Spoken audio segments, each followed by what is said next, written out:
obviously I just the session. Now Dr. Joseph Leo will present the Creative Europe opportunities. We have around 45 minutes. Then I will obviously introduce you to Horizon Europe in general, the program. It's a program of around 95 billion euro in funding, and it has lots of strains. We're going to focus on the culture strain. However, in Horizon Europe, it's also good to understand how can you apply and also the requirements you need to apply. We will break that down in very easily, and by the end of the session, for sure, you will be able to navigate the portal and look up all the opportunities related to culture.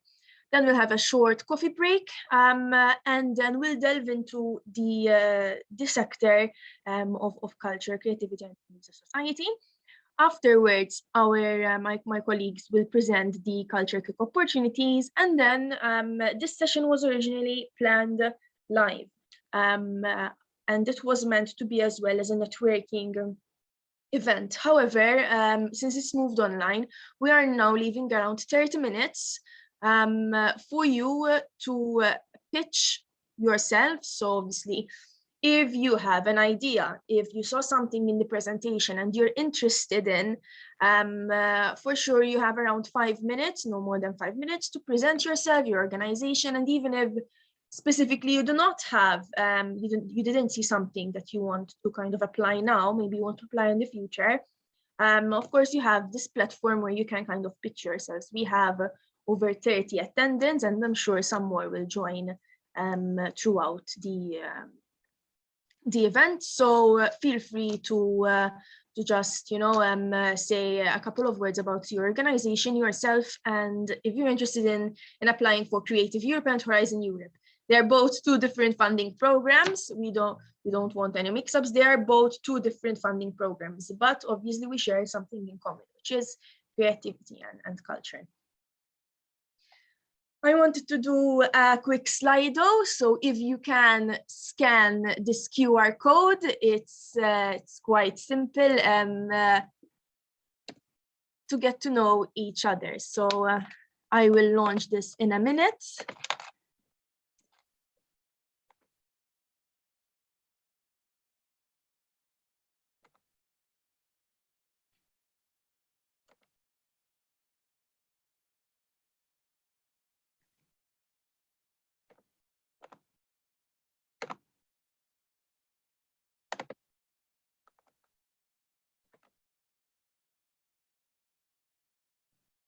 Okay, so which sector do you come from? I'll leave a minute for you to answer this. Okay, we have a good representation from government and public entities. That's very good.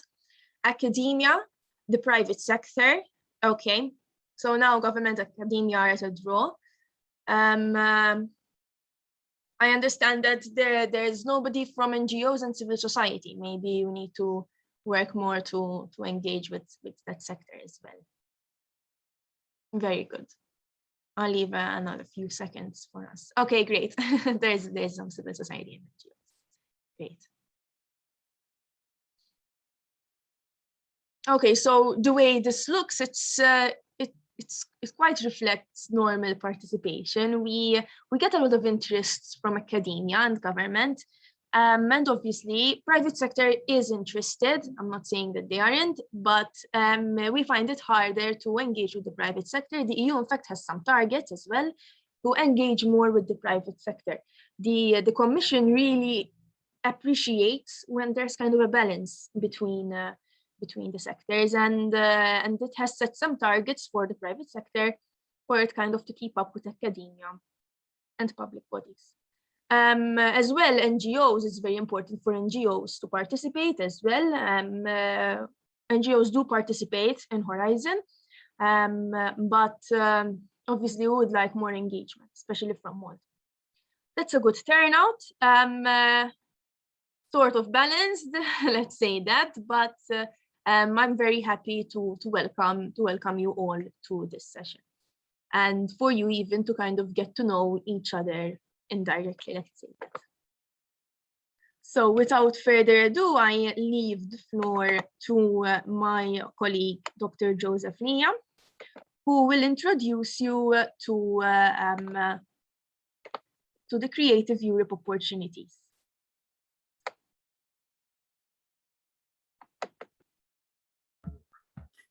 Thank you, Tamara, for that very nice introduction. As Tamara said, Horizon Europe and Creative Europe are different funding programs, are different European programs, but we together today put our energy together to give you this presentation to know what's more, like, let's say, in the market of the funding environment, so that you can choose better what fits your project, or your project will fit our program. Now, let me share my presentation. The first funding program, or action as we call it in Creative Europe, is the European Cooperation Project, which this year will be also, because we just received the working program of this year, and will also be included. What we don't have till now are the new guidelines for all the funding programs that we're going to explain today, but most probably they will be the same, except for the priorities, maybe, because this is also, this year is the year of youth. Maybe there will be something in it to address this thing also, but we cannot speculate. Let's wait for the right guidelines and then apply. But first of all, you must do the groundwork from now, because normally the guidelines are issued like 2 months, 3 months before the deadline, and of course you won't have time to prepare everything from the publication of the deadline till the deadline. So my advice is to start working on your project, on the application from now, and then if there needs to be some tweaking, one can do it. Especially first, one must know this is a cooperation project call, and the objective is to cooperate with other other organizations in the European Union and the Creative Europe program, which includes also like countries like Tunisia, Norway.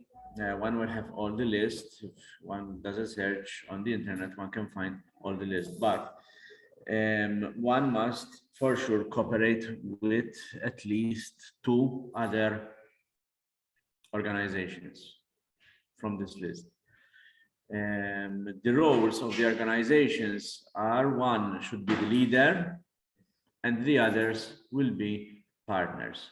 So one must first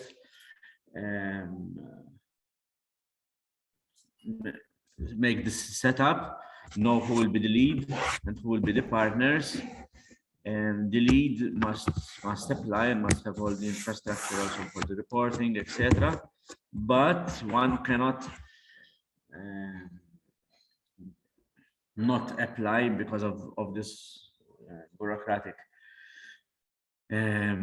paper filling and application filling and reporting, because the advantages are much more than one can imagine. Even your organization having benefited from Creative Europe actions, funds, and cooperating with other organizations from Europe, that as alone is a very value adding to your organization. The objectives are the transnational creation circulation, like to strengthen the transnational creation and circulation of European works and artists. What does this mean? It means that that we will not remain only in Malta, but we need to open our borders and go to other countries and cooperate with other artists and organizations. This is one of the objectives. The objective is the transnational creation and circulation.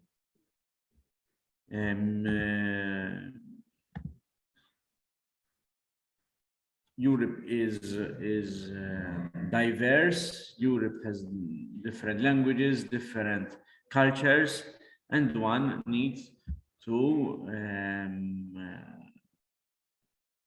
cooperate with these cultures and make a new project. European cooperation projects are open to all culture and creative sectors. However, since there is also a program for the media, since this action aims at pursuing objectives of the culture strand, because this is the culture strand we're talking about, because Creative Europe has 3 strands: the culture strand, which I mostly represent, the media strand, and then the cross-sectional, which is something from both. So the projects should involve exclusively organizations, should not involve projects involving exclusively organizations from the audiovisual sector.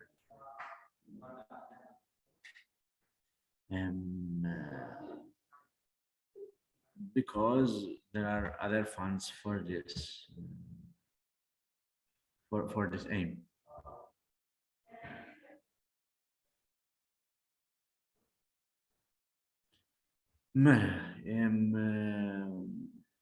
Mostly this action, like we call it, the fund, the action, will support projects involving a large-scale diversity of players active in different culture and creative sectors that carry out a broad spectrum of activities and initiatives. For example, we cannot be 3 universities or 3 theaters or 3 visual artist organizations, but one must cooperate with, for example, a theater, a university, and a dance company, just to have the expertise for a particular project from different experts.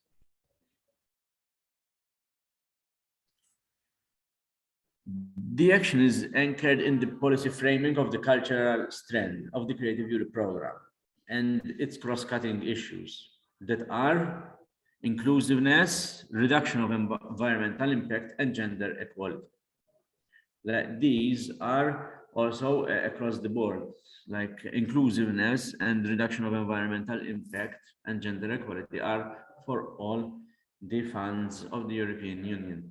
So we've heard about the Green Deal and also the inclusiveness. So these must also be implemented in the cultural in projects of the culture and creative sector. The transnational creation and circulation, where transnational cooperation, meaning from different nations, is required for artistic and financing reasons. Joseph, I'm apologies for interrupting, but if you're scrolling the presentation, it's stuck. No, I'm not scrolling yet. Okay. Apologies again. I'm not scrolling yet. Okay. The second objective is the innovation. Okay. And innovation is to enhance the capacity of European culture and creative sectors to nurture talents, to innovate, to prosper, and to generate jobs and growth.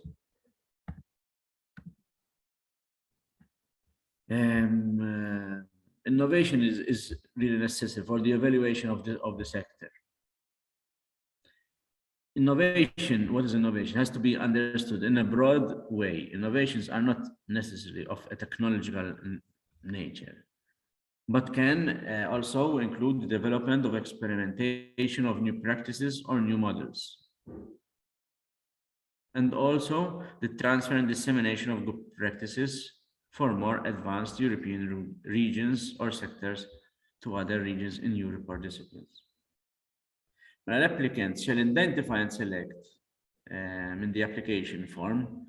Now you need to apply online only from the funding and tenders portal.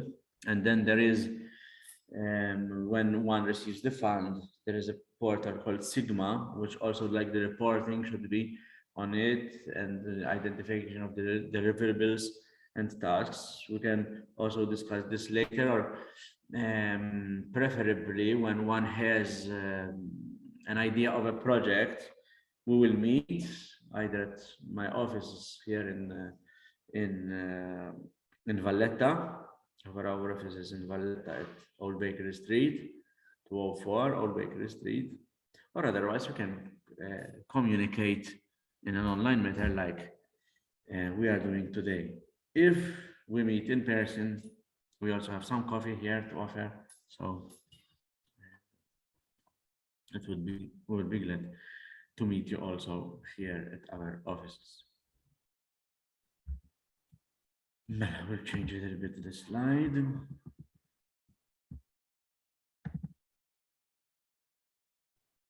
Core priorities.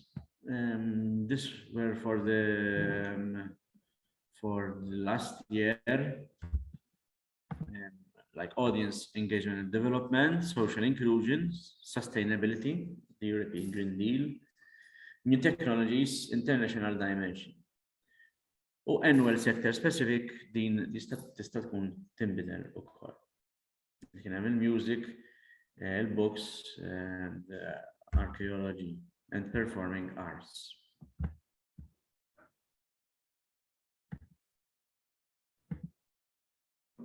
Normally, we expected impact. The action will support around 100 projects from all the applications received. We must appreciate this is a competitive fund, now not only from Malta, like the national funds of our council, but from all over Europe. And the action is expected, to foster cooperation between organizations active in the culture, increase the European dimension of creation and circulation of European artistic content, and encourage the development, experimentation, dissemination, or application of new and innovative practices. Di ġa tkellimna. Ftit fuqa u dawn huma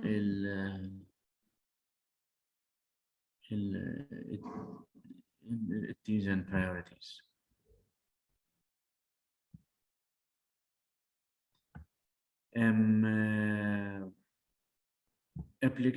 The applicants li tkellimna fuqhom l-ewwel tal-objectives 1 and 2, they should be selected which is the objective of your application, if it's transnational creation and circulation or innovation. One must select objective 1 or 2 that the proposed project aims to address.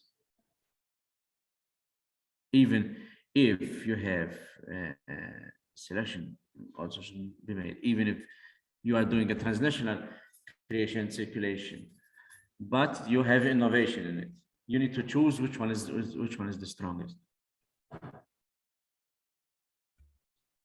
Okay. Projects like from the sectors book and publishing, music, architecture and culture, heritage can either address one of the priorities spelled out above, technology, sustainability, audience and social inclusion,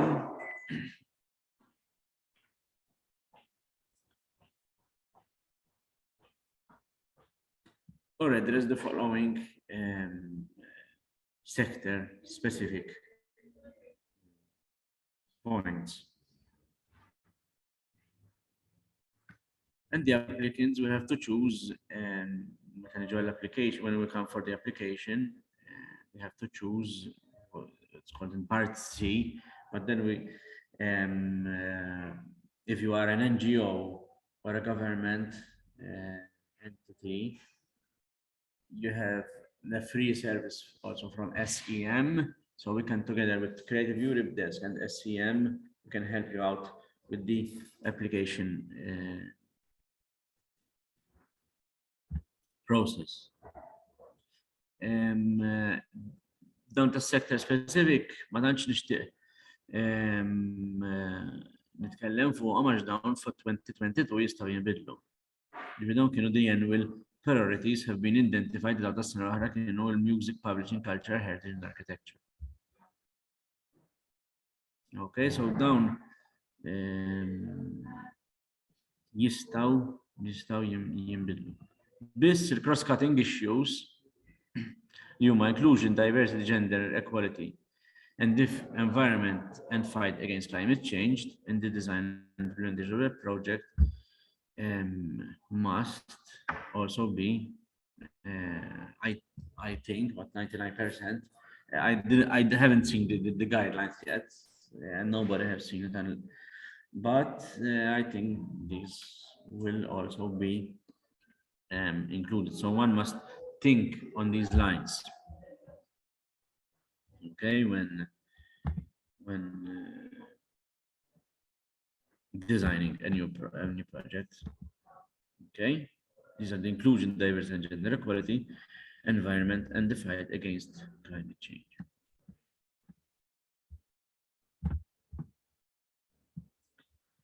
Mela, to submit submitted by the call deadline. If they do not, you cannot submit after the call deadline, which is normally they give you a date, and it's till 5, a date and time, which is normally till 5 p.m. But you must pay attention on the call when the guidelines are issued, when is the date and time.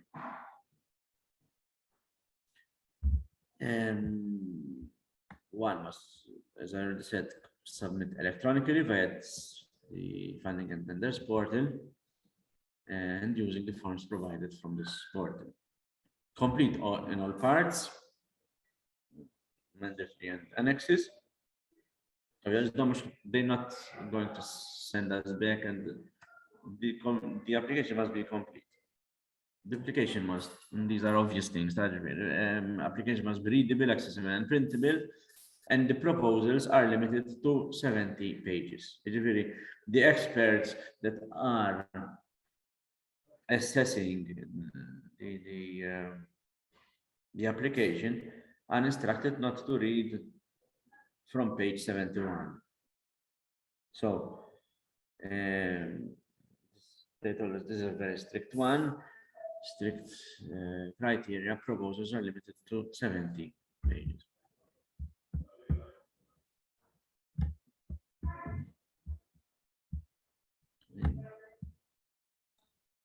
Who can apply? Normally, if you have a legal framework, if you are everybody except individuals,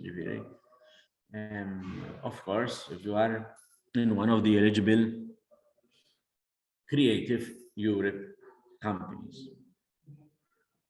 So you must be a private or public legal entity. When you meet private, it means also like voluntary organizations, limited companies, etc. Must, of course, be established in the Creative Europe countries program in the member state or the other eligible non-EU countries. Who, for this project, as we said, for this action, as we said, we must cooperate with other organizations, whether it's 3, 5, or 10, because then I will show them now.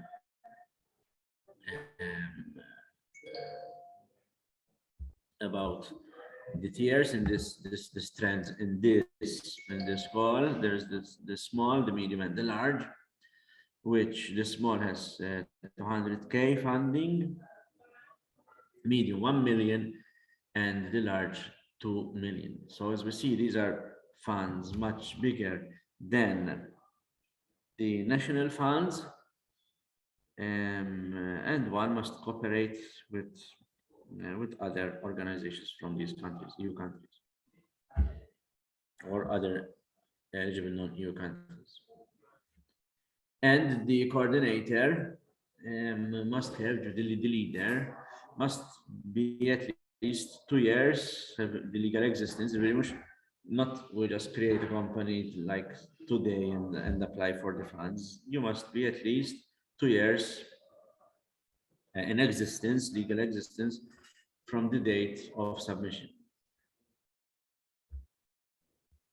It's kind of eligible activities.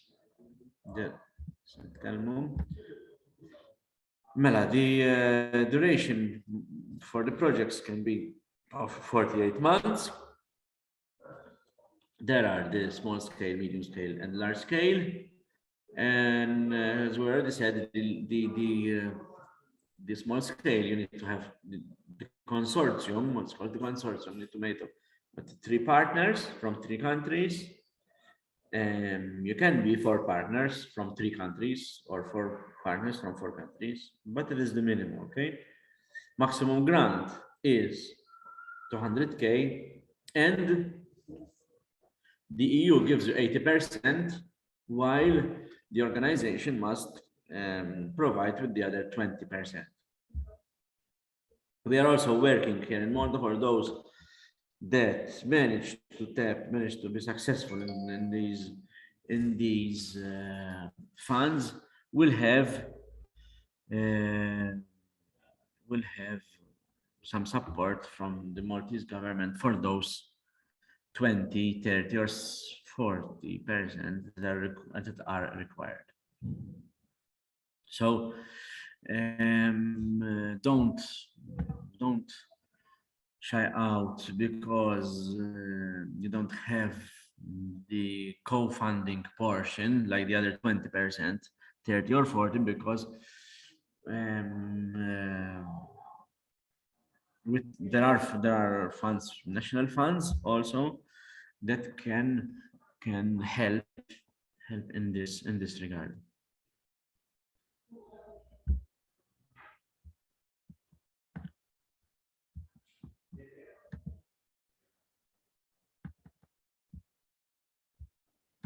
How the budget will be distributed. A total of 60 million, 5% of the 60 million will be for the small, 35 for the medium, and 30% for the large. 10% will be allocated to sector-specific priorities, as we highlighted above, which for this year are yet unknown. So the application form, how will be the application form? It will be via the tenders and portal. There's an administrative part in part A and technical project description in part B. So the administrative part must be filled in the blanks, and then the technical project description, there are questions that one needs to fill in. And one needs to put in the detailed budget table. It's a template, and one has to download it, and list of previous projects.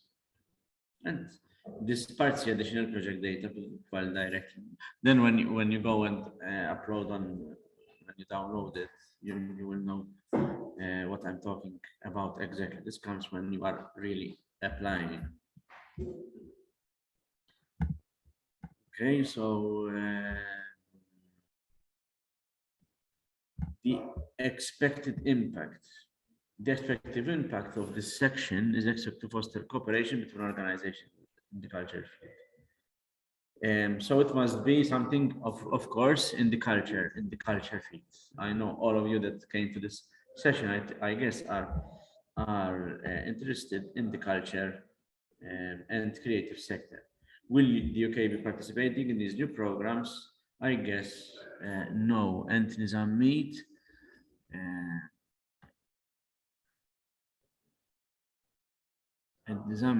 to is asking, will the UK be participating in this new program? I guess not, because the UK is not anymore in the EU. If, I don't know if they managed this year, but highly unlikely to sign with the Creative Europe, like Tunisia did, or they are doing, Norway, etc. So yes, but it is highly unlikely they will be in this program. Okay.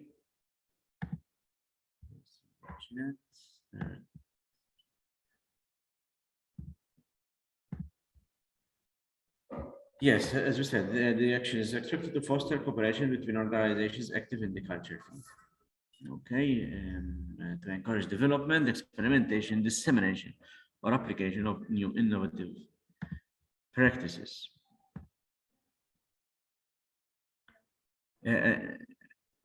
Any questions right now, or you can write to me on the chat. Yes, and Zamit said thanks.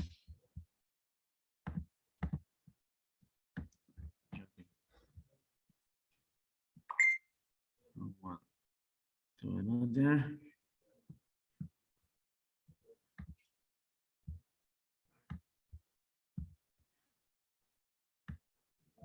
Okay.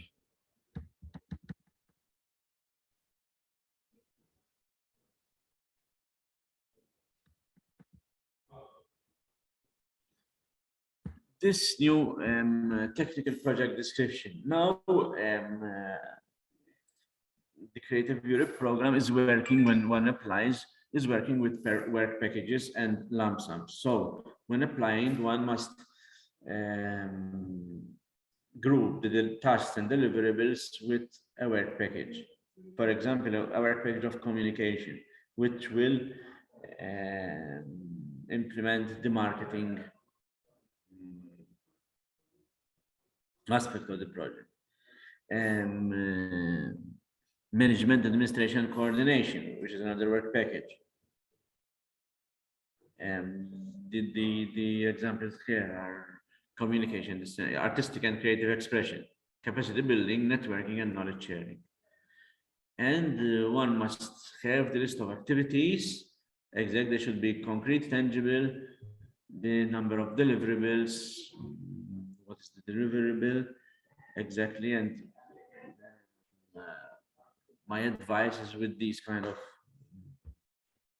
applications, with these kind of funds, one must know exactly what one wants to do. They give you also the opportunity to give grants to other persons or organizations, so the project can give grants, but these must have really concrete and tangible, like nothing in the clouds, but really concrete kind of set of criteria how these grants are going to be distributed. Of course, additional work packages may be added, but these are a little bit of examples. Here are some examples of work packages, activities, and deliverables. So, for example, work package of activities, work package of artistic and creative expression.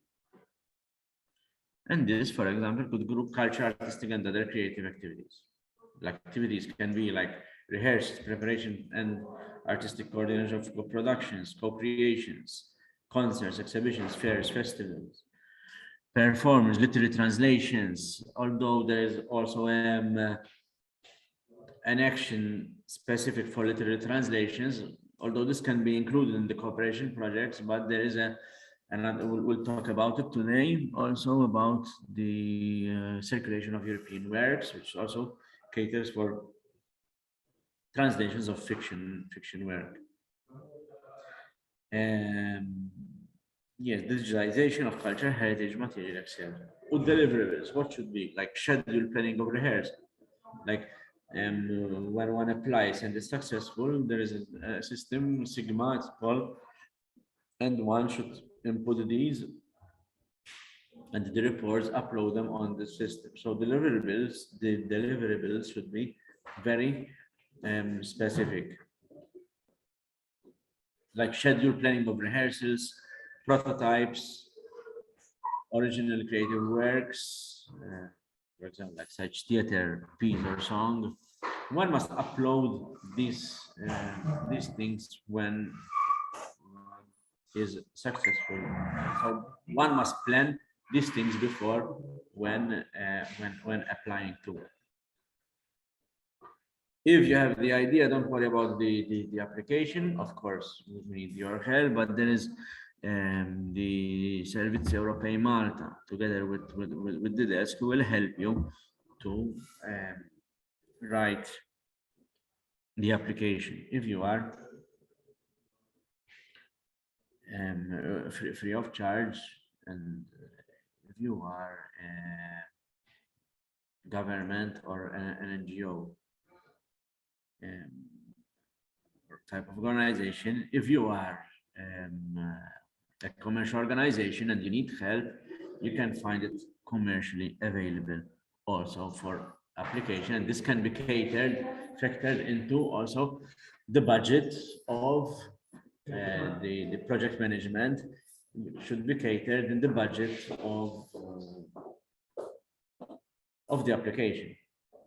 So if you have an organization of 4 persons and you need another person to manage the project, you can engage this person on a contract to deliver this project and do the reporting, etc. So this should not be a deterrent, should not be a barrier for somebody for not to apply.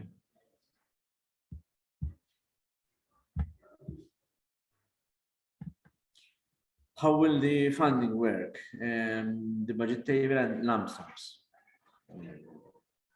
Estimated, one should make the estimate eligible cost based on actual cost, and one is given a lump sum. One should devise a lump sum per work package.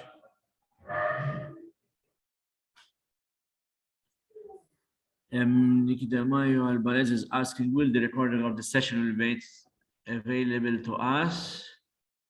I will ask Ms. Cambry, maybe. Yes, the recording of the session will be available. We will only not record the pitching session towards the end of the session. That will be exclusively reserved for the attendees. However, it will be shared, and it will also be on our YouTube channel, Horizon Europe Malta. Okay, thanks.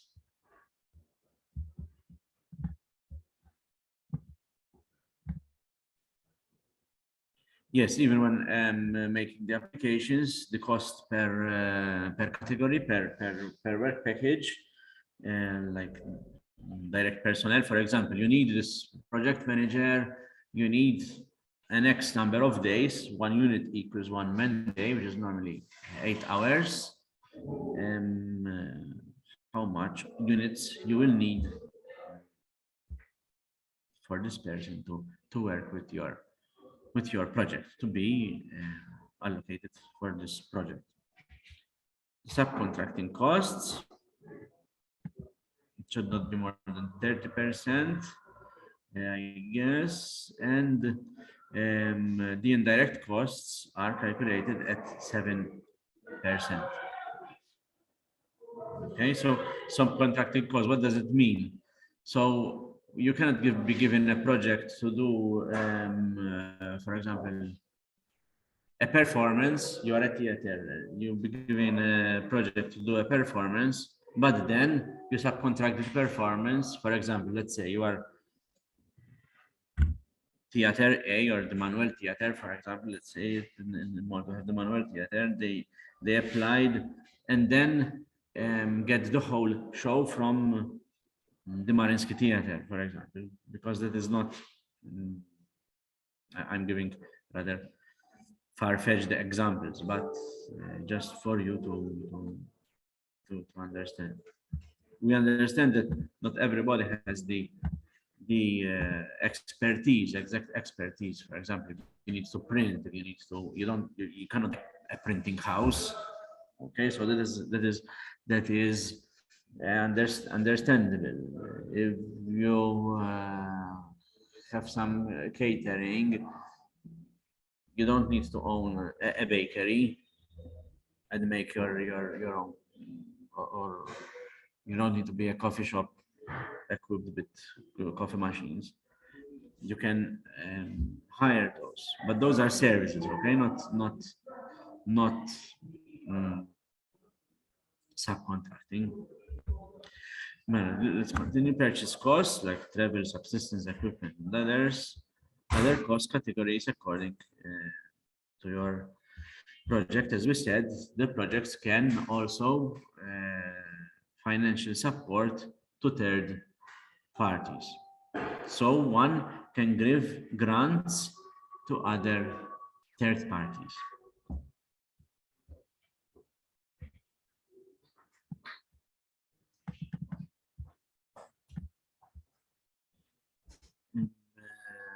Of course, the organizing it should have a good financial capacity, stable and sufficient resources to carry out the project. Operational capacity of know-how, qualifications, and resources. And assessed as part of project management award criterion. Oh, of course, you cannot be in court for breach of social security or tax obligation, or have filed bankruptcy to apply for these kind of funds. The awarding criteria, how are they?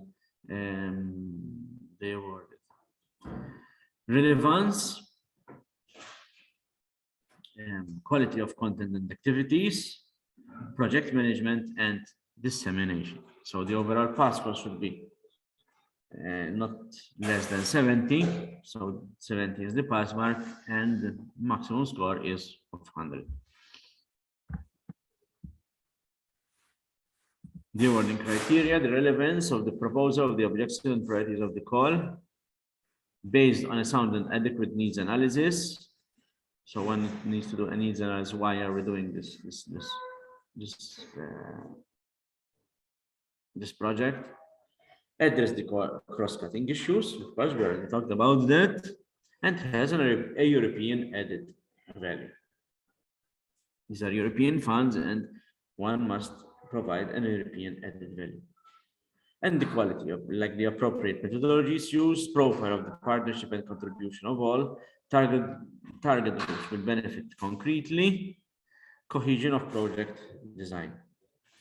So, like, even target groups will benefit concretely. You don't need to just make something just for doing it or for the sake of ticking a box, but one must provide even tasks and deliverables how the target groups will benefit concretely. Project management, so one must effective mechanism for coordination and operation of the governance of the structure, appropriate project teams, staff and outside resources. The project's budget is cost effective, so one is to provide proof how they got to the suppliers of some services, and high quality measures planned to ensure project implementation.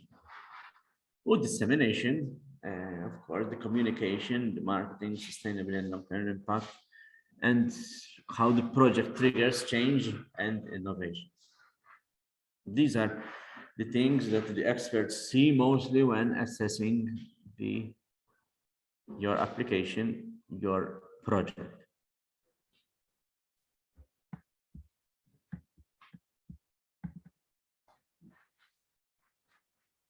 As we said,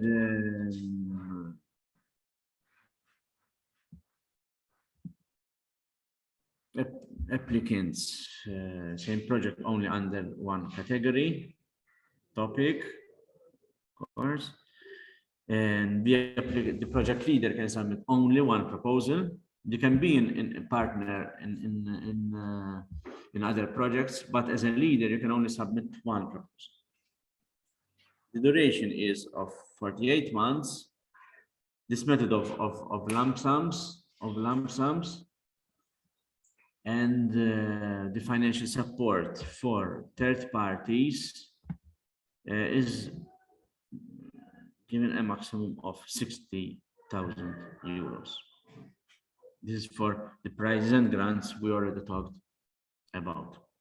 Normally, the pre-financing is of 80% of the maximum grant for small and medium scale, 40% of the maximum grant for large, and then 40 linked to the pre-financing report. These are the timelines of last year. So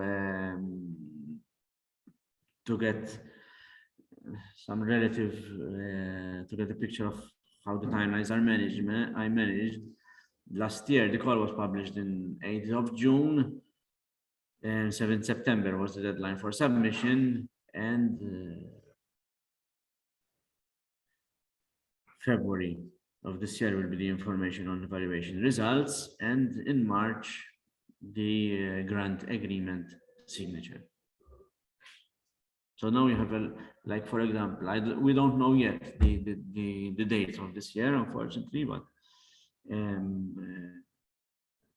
we cannot just wait for the EU to publish the dates and then do the presentation, but first, it's better to inform the public about what's available and then wait for the date. I will give you then the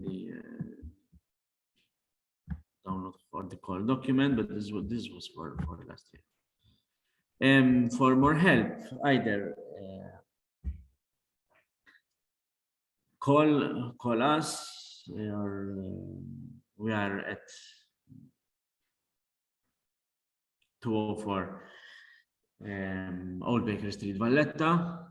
Write to me, joseph.c.ria@europacreativa.mt, and we can also manage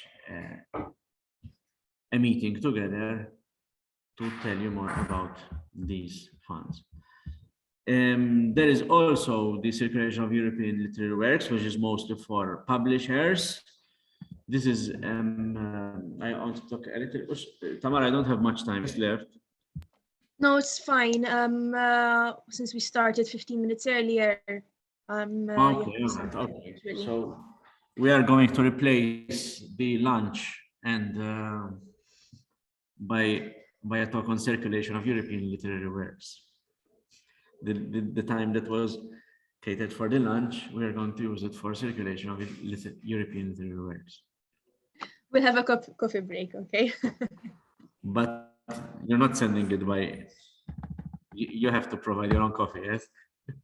Exactly. Okay. Mela, this is for publishing houses that are publishing fiction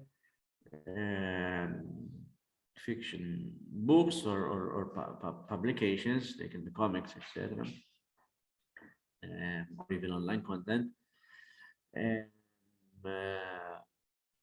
to other languages other than Maltese. This is to broaden the audience, to make a bigger audience for the Maltese literary works. Okay, so this year we have a higher co-financing rate of 60% and increased pre-financing rate of 80%. This means the pre-financing rate, if you are a successful project, you will be given 80% of the money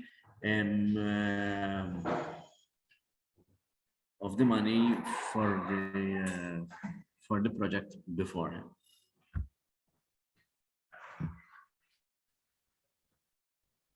Okay. So one must make at least 5 books in one project, and the maximum duration is to the project, the translation of it is 36 months.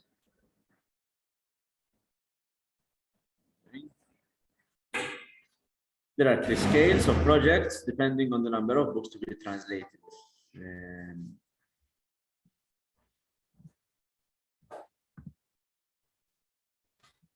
And there must be works of fiction. Yes, I will. Sandra send me a message. I will send the presentation. Yes, of course. I will send the presentation.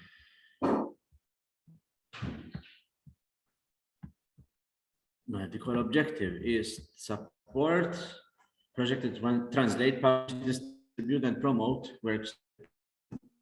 Of course, the Creative Europe countries. The expected impact will be to support around 40 projects implemented either by a single entry, mono-beneficiary, or by a grouping of organizations. You can be one organization to apply, or you can be a consortium. Each project must be based on a sound editorial and promotional strategy. So you must have a good promotional strategy for these books, for these actually not only books, but for these literary works of fiction, and should have at least 5 eligible works. With one work, you cannot apply. The priorities are strengthening the transnational. This is kind of thing is present in mostly of all the application, the actions. Strengthening transnational circulation, diversity of European literary works, reaching new audiences, or strengthening the competitiveness of the book sector by encouraging cooperation. The coding issues are the same as the cooperation projects action. So this is the inclusion, diversity, and the gender equality, and environment, and the fight against climate change. We are as Creative Europe desk and trying to hold a conference later this year about the environment and the fight against climate change in the culture and creative sector. So we will be discussing these, and also I urge you to like our page, the Facebook page of Creative Europe Desk Malta. So you should type in the search of the Facebook Creative Europe Desk Malta to be updated about these activities. I'm seeing there are some chat here.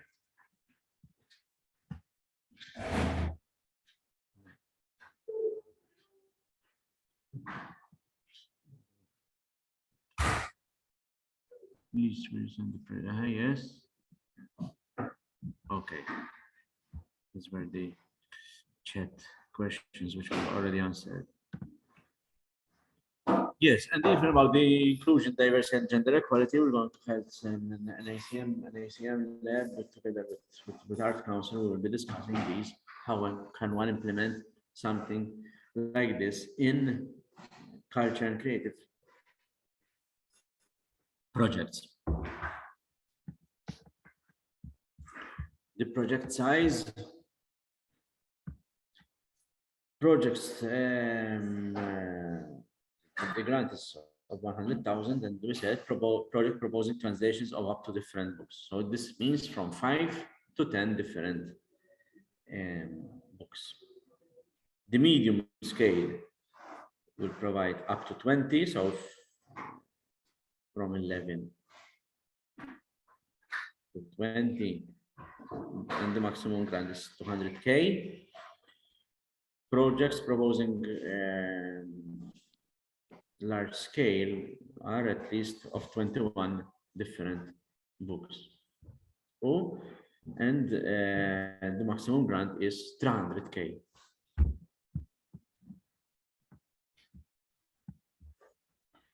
how they will be divided. There will be last year the total budget of 5 million, 30 for small scale projects, 40% of these 5 million will be allocated for medium scale, and 30 for the large scale of the 21 plus books.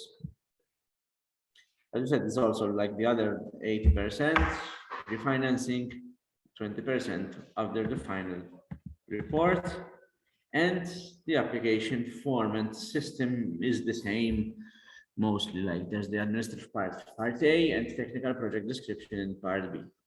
One should also include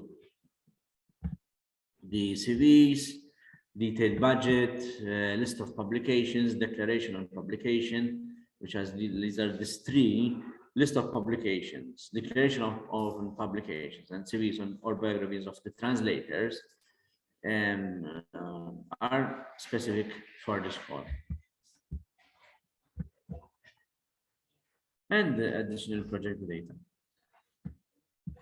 Again, this is with the work packages, and the work packages for this are the mandatory ones are the project management, the translation, mandatory work project, publication and distribution, mandatory for each book, and promotion and communication, mandatory for the whole project and for each book. So these are, one must explain and give tasks and deliverables for how one is going to manage the project, and the translation, how is going to be the publication and distribution of each work, plus the promotion, communicate and communication. As it's written here, additional work packages may be added, but these are the four that want at least do. The budget table, again, lump sums is like the other one. So these are subcontracting costs and direct costs, again 7%. So this is for all the Creative Europe actions. This is a standard thing. Eligible, you must be a legal entity, as always, and now you must be active in the publishing and book sector. You must be established and officially registered in an eligible country, and be one of the countries of the Creative Europe, and have like the other one as we explained, at least 2 years on the date. You need to be at least be registered with the MFSA or with the or public entity or with the voluntary organizations for at least commission of voluntary organizations for at least 2 years. The languages, the source language and target language must be the officially recognized languages of the eligible countries. Translations from Latin and Ancient Greek into officially recognized languages are also eligible.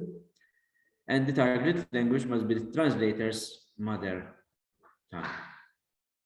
Translations must have a cross-border dimension. So the translation of national literature from one official language into another official language of the same country is eligible if there is a distribution strategy outside the country in question. This, like for Malta, for example, Malta has 2 official languages, but of course, as we say, from Maltese to English, this of course is eligible because English is not only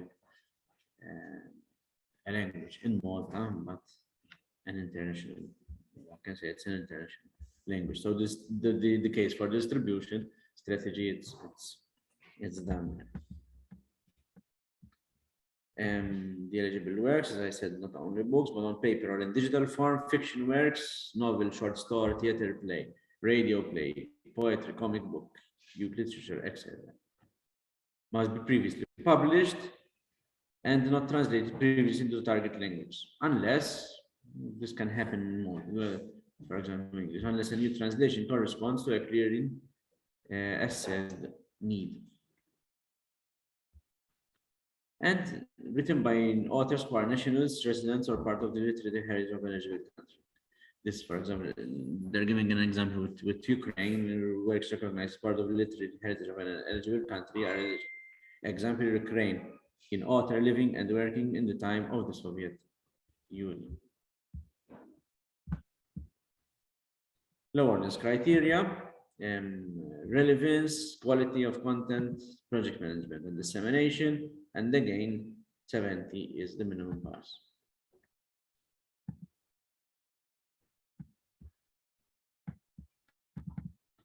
What is for this? The ordering criteria has an European unit value and will notably contribute to the circulation of works from lesser language used into, like Maltese, into English, German, French, Spanish, or Italian. Easy access to the translated work. These are more for this for this particular circulation of literary works action. Okay, and the others are the same as we described. For last year, the deadlines were 15 June, 30 September to get an idea, maybe for this year too. But we're not guaranteeing it will be 15 June, it will be before even for the cooperation funds. No, you have the, when I send you the link, when I send you the presentation, you have the useful links, so you can use these links. Okay, any questions? I will write here my email.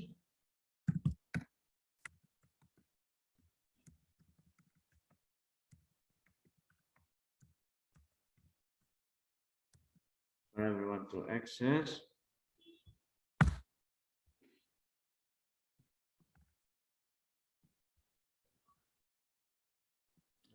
I will also put the Facebook page link of the desk.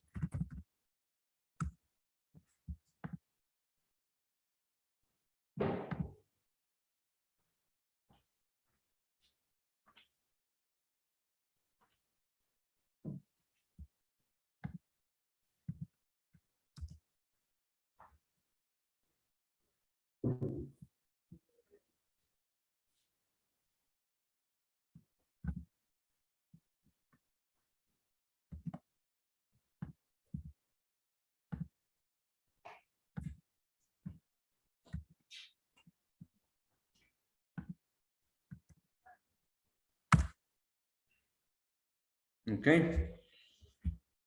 So they have my email, and please like this page because there will be updates on other information sessions, other conferences, and other activities that we are planning throughout the year about this this program, European program for the culture and creative sector. Now I will leave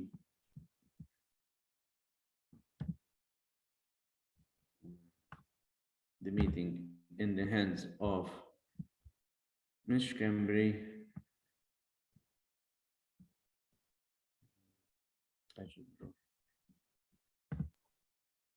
Hi, Joseph. Thank you very much for your presentation.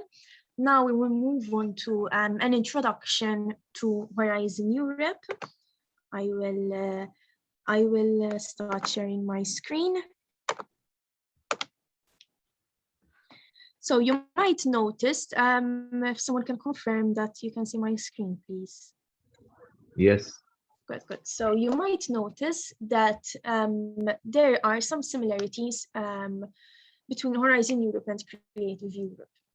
And you'll notice them as well when I present, especially the use of the funding and tenders portal, etc.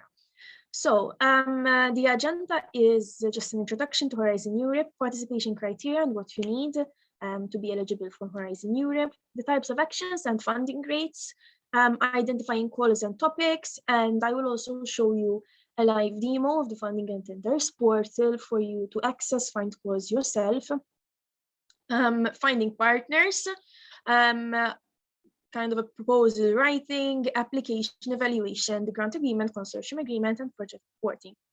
So we'll start with the Horizon structure. So in total, there's around 95 billion euro in funding. It's the largest EU funding program. And obviously it's split into several areas, most importantly the pillars. You'll see pillar 1, which is excellent science. It focuses on the career of the academic as well. So for example, they go for staff exchanges, postdocs, etc.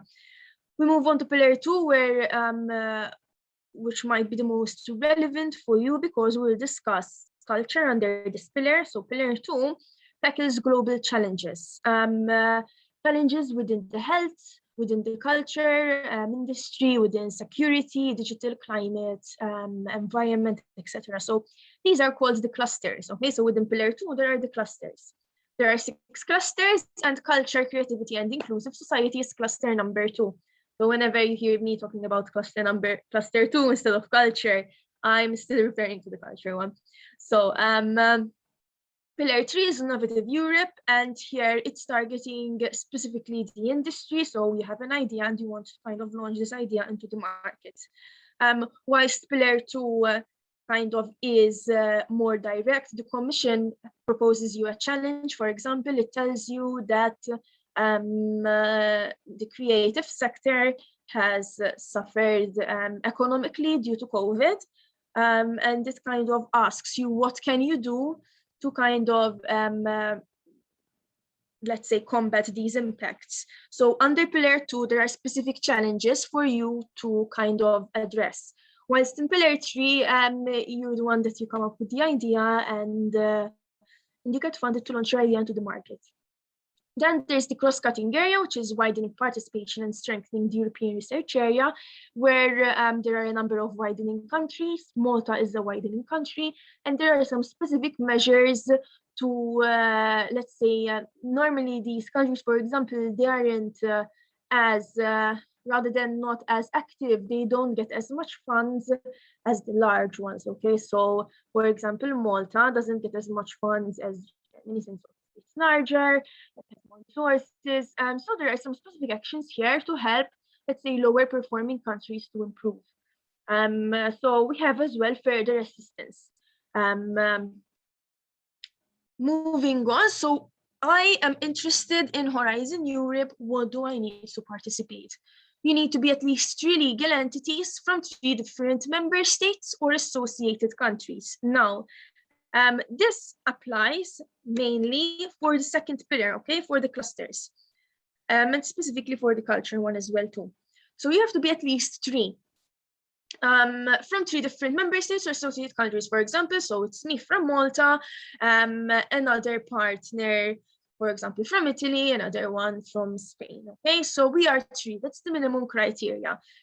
They could be from any sector, so academia, NGO, etc. So any sector, and as well, there's a list of associated countries as well. Okay, so there's a number. They are not fully member states, but they are associated to the program, so they can still participate. And there's another list published there. So technically, everyone can participate in the program. So even if you want to collaborate with Japan. However, then the funding depends, okay? So Japan will be considered as a developed country, and they have to bring in their own funding. So the funding rules are a bit different. However, as a general rule, member states and associated countries are always fully funded. When you want to collaborate with maybe some developing countries, for example, countries from Africa, developing countries, they are funded as well from the Commission, okay? There are specific agreements.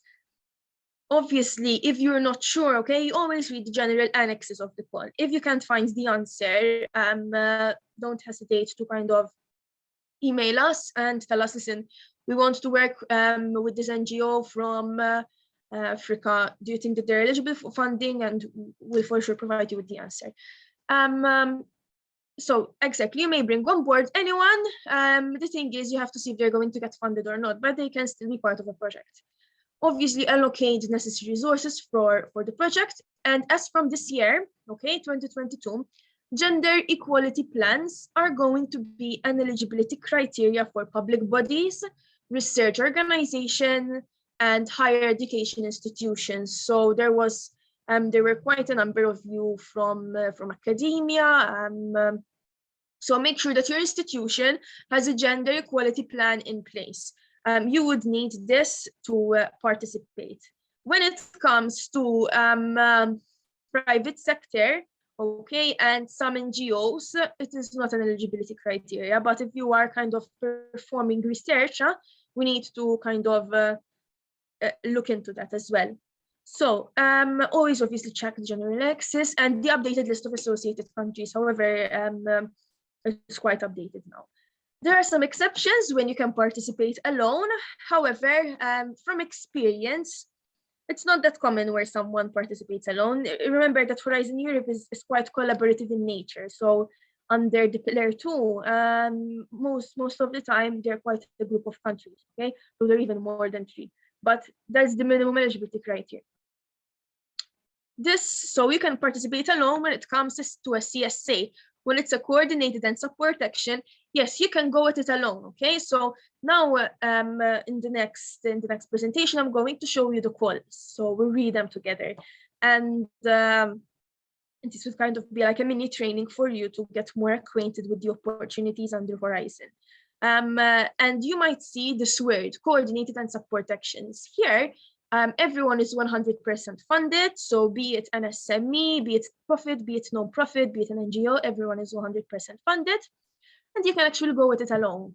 Again, it all depends on the call text. For example, the call says you need to work with, I don't know, media companies, okay? You need to work with journalists, you need to work with governments, etc. So there, the call is telling you, listen, you need more than one partner. But obviously, we'll look into that later on. Moving on to research and innovation action. So the first one, everyone here again is 100% funded. So either if you're a profit-making entity or you're a non-profit-making entity, you're 100% funded. You need to be at least three partners, okay? And here we're going to establish new knowledge, develop new technologies or solutions. So here it's quite early stage research. Moving on to innovation action, and here is where the exception lies. So for the people that kind of ticked in the first slide, though they said that they are from private, they need to take into account the innovation actions. Here, profit-making entities are 70% funded.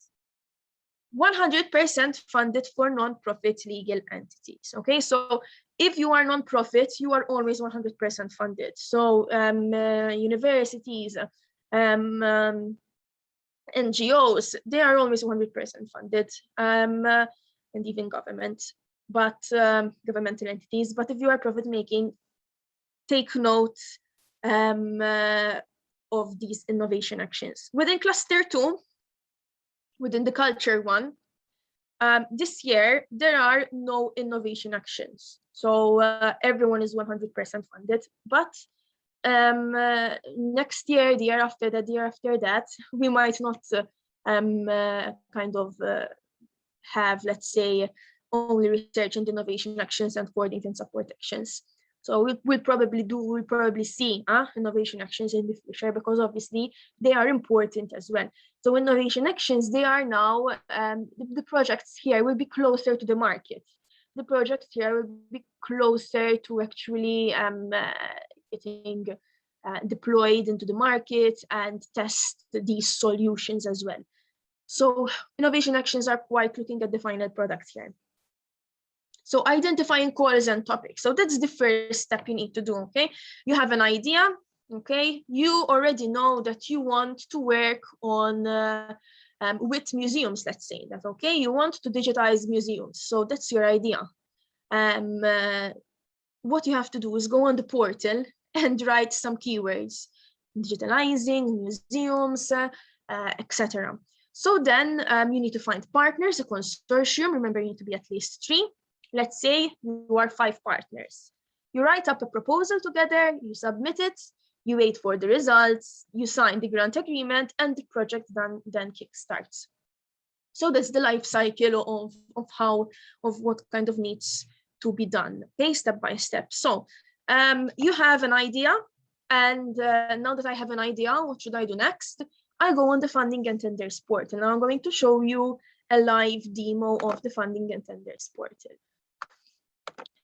So this is the Funding and Tenders portal. The presentations will be available afterwards, and you can even click on this link. However, you can simply go on Google and write Funding and Tenders portal. The first link will for sure be it. So you click Horizon Europe. And here you will see the 3 pillars I spoke about. However, this is just a bit of background information for you, okay? No need to dwell on this. So you write a keyword, okay? So I'm going to write music as a keyword, okay? I'm interested in the music sector. And now I'm going to select the closed ones, so only open, opportunities, and forthcoming. Now, I failed to mention that we planned this event just before the calls launched, okay? So they're going to launch on the 20th of January, so tomorrow, and we are just in time to kind of navigate these opportunities. So there's a topic called Towards a Competitive, Fair and Sustainable European Music Ecosystem.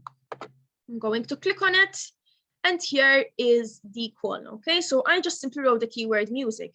You can even write another keyword. Maybe you write dance, or maybe you write migration. Maybe you're interested in working with migrants, or just write migrants. Play around with the keywords, okay? So this is the topic, okay? You're going to see a topic ID. And it's Horizon CL2, so it's Cluster 2, 2022, so the deadline is this year, okay? The deadline date is 20th April. Cluster 2 is quite simple. There's only 1 opening date and 1 deadline date. In other clusters, there are going to be more opportunities, okay? This is the first time that we have a specific cluster on culture and heritage. And it isn't as large as, for example, the climate one, okay? However, there are still quite a lot of opportunities here. And as well, if you would like to see more opportunities, we can meet and discuss, and we can as well write to the Commission and tell them, listen, we need more opportunities for the music sector. Of course, we can do that. We're here to be the voice for you as well. So do not hesitate to get in touch with us if you feel that there are a lack of opportunities for something. We will go through them together though. So we scroll down and you'll see the topic description. Okay, you have the expected outcome. So this is what the Commission is expecting from you. It has a text and you need to work around this text. You need to apply your expertise to this text. So if they tell you you need to work with different socioeconomic groups, you need to work with different socioeconomic groups, okay? You need to stick to this text. Obviously, more than 1 project will be funded, and most of the times more than 1 project will be funded. You need to kind of hit the kind of, let's say, targets that this text has. Obviously, you use your creative minds, and everyone is going to have a different proposal, huh? Even though everyone works with the same text, we see different proposals, because obviously people are different, people think different, and that's the aim of this cluster as well. So scrolling down, you're going to even start submission. So tomorrow, if you log in tomorrow, you're going to see a button here called Start Submission. You click on it, and it's as simple as that. You submit through the portal. So there is no extra steps you need to take. You start submission and everything is online. We'll talk about that a bit later as well, but you submit here. Partner searches. So let's say, okay, I'm an artist, or for example, I work at, let's say I work at the University of Malta for Department of Arts, Music, etc. Okay. So I'm already partner 1. I need at least 2 more partners, but I have no connections. Either you reach out to us because we receive interest from abroad, they contact us, or else you go on the portal and you click view/edit. So there are already 49 organizations looking for partners here. So that will even kind of encourage you to say, listen, there are more people out there looking at this. They express their interest, and like them, you can even express your interest for them to find you. Sometimes you have to be the person that contacts them. So you have to have an account, personal account, okay? Obviously, before you create an account for your organization, make sure that to see if your organization is already registered. But that it's as simple as that to apply. Okay, so let me fine. So let's say I'm going to apply on behalf of, let me write MCAST, okay? So I'm going to write MCAST. Sorry, if you're typing something, I'm not able to see what you're typing. I'm just still seeing the basic slide, just in case. Okay, thank you very much for telling me that. I didn't realize. Okay, so let me start from the beginning, okay? So I went on the funding and tenders portal. Okay, I did not forget my password. So are you seeing it now?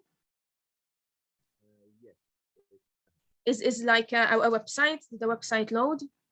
Yes. Thank you. Yes, we're seeing. Yes, tamam. This is one thing. This is all. This is the same portal for the Creative Europe. Exactly. Exactly. So there was a link on the PowerPoint. However, you can go on Google and write funding and tenders portal. And you can see even our friend Creative Europe here as well. So, but we're going to focus on Horizon now. So you click Horizon Europe. Again, you'll see the pillars here, the ones that I explained. And then, so you have an idea, you type your keyword, okay? You type music, for example, because I'm interested in the music sector. And I'm going to select the closed ones, and I'm going to see only the open for opportunities, okay? I don't want to look at the closed ones. I want to apply. So this one is forthcoming. The calls are opening tomorrow. So if you come back tomorrow, you're going to see a button called Start Submission. So everything is simple. Everything is done through the portal, okay? The button, I believe it's a yellow button. You simply click here and you start submitting. Everything is done online. There are kind of 2 forms. So there's part A, part B, and part B, it's you download it, huh? You download it, you fill it up, and then you submit. So this is the music call towards a competitive, fair, and sustainable European music ecosystem. So this is a topic under Cluster 2. Okay, opening 20th January, closing 20th April.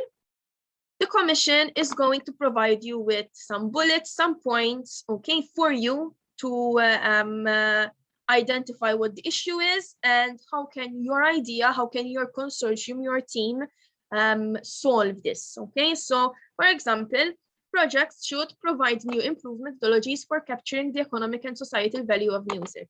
So you and your team, you have to think up of means, ways to address that.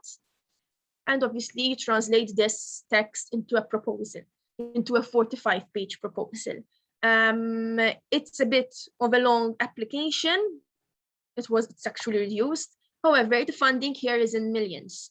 So obviously it needs to be a good proposal. So let's say I have this amazing idea. It fits perfectly to the context. I think I can solve this context and write a good proposal. However, I'm alone and I need partners.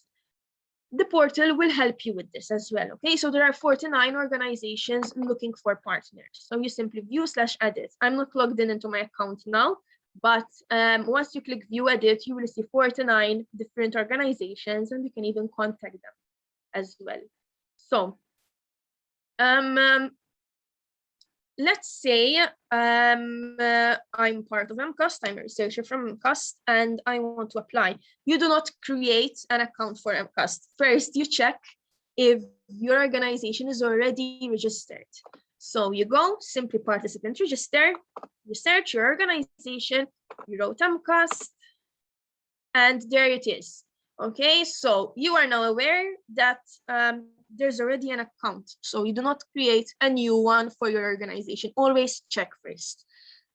Because this happens a lot, that, for example, there would be four accounts for just one organization. What would happen is they would not know that their organization is already registered, people leave, new people come. These are things that happen, and you can even like view this profile.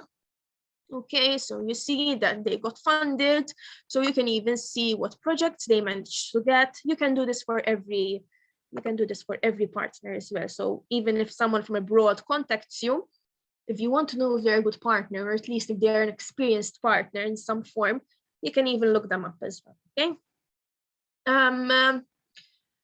The portal is important because there are even reference documents. Okay, so if you have any questions, you can always refer to the reference documents, templates, and forms. Obviously, when you apply, you have to write a proposal.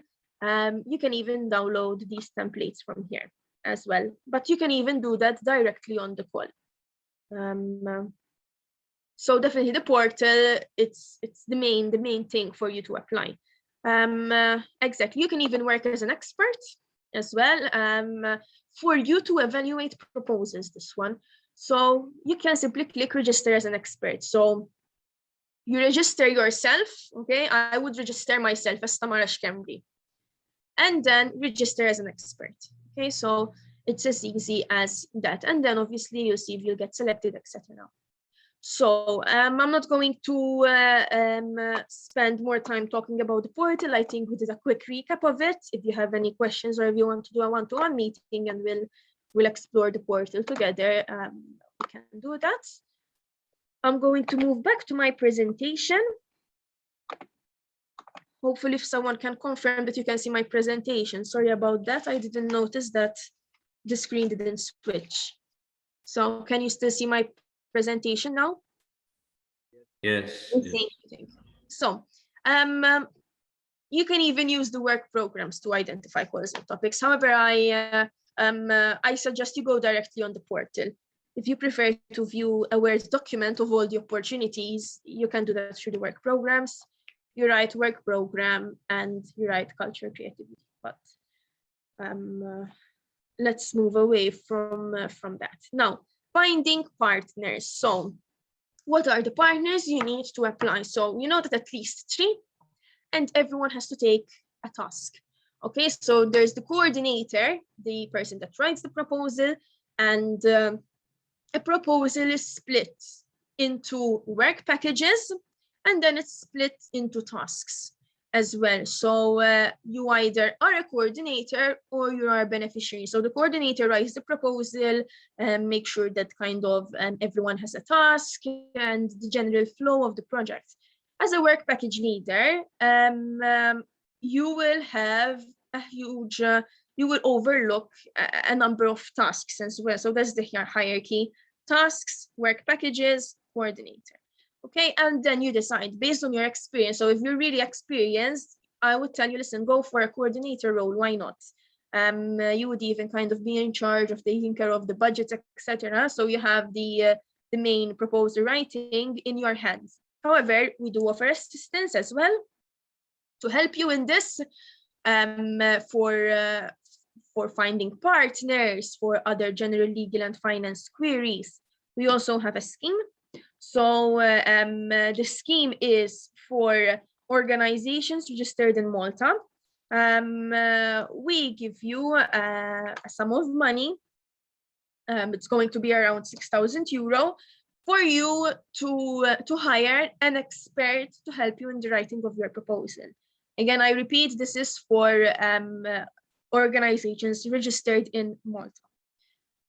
So either you're a coordinator or you're a beneficiary. So a beneficiary, you have less work. So maybe if you have a lot of workload, you would rather be a beneficiary rather than a coordinator, or maybe you're still new to this, you'd rather take on a task. So maybe a task that is 2 months long, for example. So there are different roles. Make sure that you think that you have enough time for it, plan it well, discuss this with your coordinator. You can tell them, listen, I want to be a work package leader. I think I can take care and I think I can overlook a number of tasks and make sure that we all work in harmony. So there are different roles. The coordinator might ask you, especially as a work package leader, so it's quite an important task to be a work package leader. They might ask you to write a page, for example, but always the main work is going to the coordinator when it comes to proposal writing. You as a beneficiary, obviously, pitch in your ideas, say your expertise, what you're going to do, what you would like to do, and then the coordinator will make sure that the consortium is balanced, the consortium has enough expertise, and that everyone complements each other, and everyone kind of makes sense, their task makes sense to their organization as well and their work. So exactly, I already went through this. What does the coordinator do? They are the main contacts, okay, with the commission. They form the consortium, they assign tasks, they write and submit the proposal and budget, and they coordinate the project implementation, okay? So exactly, and then we have the IPAS Plus team where we help you hire an expert with your work. So yes, the coordinator, quite an important task. As a work package leader, you might be asked to write a page or two for your work package, for your tasks. And then you assign tasks and person months.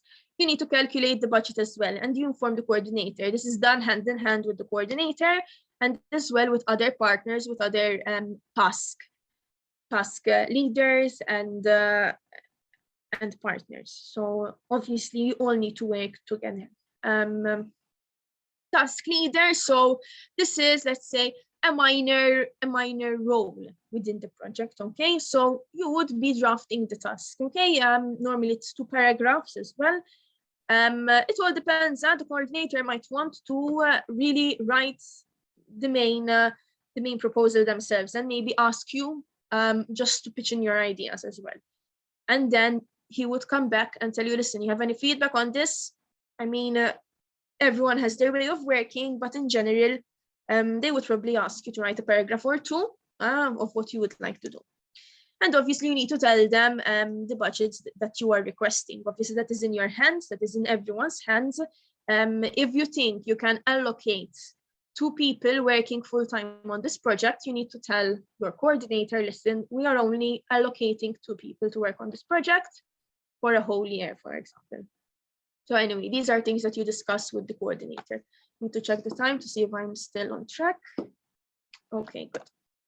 So exactly, as a beneficiary, obviously, everyone has to do this. So either you're a work package leader, or you're a task leader, or you're simply assisting the task leader.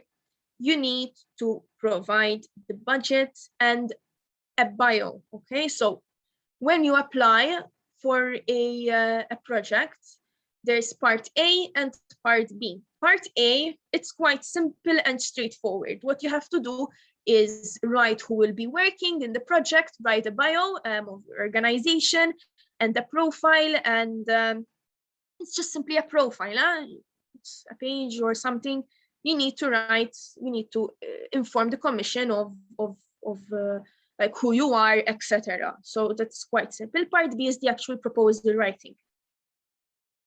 So finding partners, we always suggest use your own network first. If you work really well with a foreign organization, why not partner up with them? However, if you have kind of, let's say, a limited network, a limited international network, you can always ask us. We can share your profile. Okay, so for example, I would share Dr. Joseph Leah from Creative Europe desk. he would like to apply for the topic on music. Joseph Leah would write a paragraph of his idea or of his expertise, let's say that, and I would share it with other national contact points as myself, with the national contact point from France, from Spain, Germany, etc. And then they would share it with their national network. And that's how the matchmaking happens, okay? So I am part of a network, of an international network where we share partners with each other and we assist you in finding partners together. Obviously attend conferences, B2B events once they're really up and running again. Keep in touch with us and we will be aware if we receive a partner search from abroad and they are looking at the same topic that you are looking at, and we would know because you kind of spoke to us.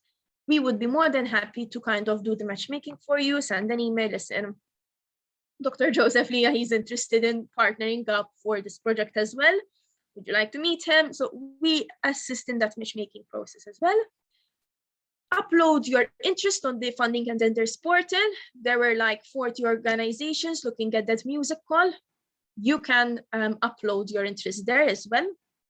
And obviously you can look at the project repository journals and other tools. So you can even see previously funded projects. This is a longer part. You will see previously funded project, similar, okay? Let's say projects related to music. You will see who was the coordinator, you will see who were the partners, and you try to contact them. So that's kind of even a step before I'd say that, but it's still a good way to find partners. So this is how a partner search form looks like. You will name your organization, the type of partner, you can even say if you would like to be a coordinator or not, and you list the topics you're interested in, etc. And we will share it for you. Through our newsletter, we share the partner searches we receive from abroad. And towards the end of the session, I will also show you an example or two of actual partner searches we received a couple of weeks ago. So you can even contact them. We already went through this. There are two parts, okay? Part A, this is online. You write the bio of your organization. Part B, it's the narrative part, uploaded in PDF, and it's the actual proposal. Exactly. So yes, we already went through this. You need to provide general info. Gender equality plan. Okay, so this I already mentioned that higher education institutions, etc., need to have a gender equality plan. Within Part A, you will encounter this paragraph. Does the organization have a gender equality plan? You will either tick yes or no. So if you are an SME, you do not need to have this. But if you are a higher education institution, yes, you need to check with your organization, double check that yes, you do have it, and you simply tick yes, okay? And you move on, nothing else to do. Part B, this is the technical one, so this is the proposal writing. It's split into excellence, impact, and quality, and there is 5 points for each criteria, okay? So you are graded over a score of 15. You uploaded your proposal to the Funding and Tenders portal, and now you are waiting for the results. It takes around 5 months for you to know if you got funded or not. So if you think that you are really busy now, think ahead in a year's time, because imagine you're going to apply, you're going to submit it in April. You have around 5 months for you to know if you'll get funded.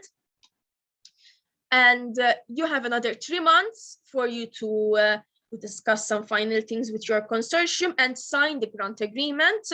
And then the project kickstarts after 8 months after the deadline. So it's almost in a year's time. So think if you'll be busy in a year's time, if you are able to take on another project in a year's time.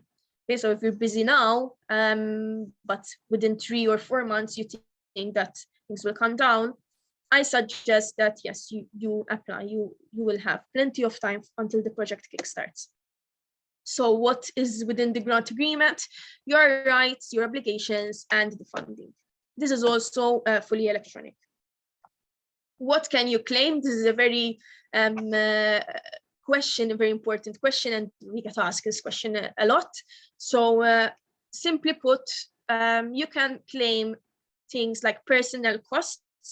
So you hire people to the project. So if you don't have enough manpower, okay, you can hire people to the project. Some other subcontracting costs, Dr. Joseph Leah explained that very well. Purchase costs, so travel, you can get funded for travel as well. So even for you to attend conferences, etc., travel is fully funded, and even subsistence. Equipment, so equipment is funded as well, obviously equipment that is relevant to the project. Some other cost categories, like financial support to third parties, and then indirect costs. So the indirect costs is a very important, it's one of the most attractive things about this program. It's the only program, I believe it's the only program that gives you 100% funding. However, on top of that, there is another 25%. So let's say I'm going to apply on behalf of the Ministry for Research. We're part of the Ministry for Research. I'm going to apply, and I'm going to claim 100,000 euro in salaries and travel. Okay. On top of that, I have another 25,000 euro to spend, and I do not need to really tell the Commission on what this was spent. Some people spend it on, for example, electricity bills or like some printing. So that's 25,000 euro is on top. There are some periodic reporting as well. So there's a technical report and a financial report. Don't worry, you will not be asked to report every month. Okay, it depends on the duration of the project. Project normally lasts around 3 years. There are some exceptions. That's not always 3 years, but more or less there are 3 years, and you're usually asked on month 18 and month 36, etc. This has to be prepared by everyone. Everyone has to put in their part. So it's prepared by the consortium, but it's submitted by the coordinator. The coordinator is a very important role. So that's the end of my presentation. We're still in time to take in some questions as well. So Tamara, does the job just apply to just the principal investigator from a particular university leading the project, or do the other project partners involved in the same project need to have one in place?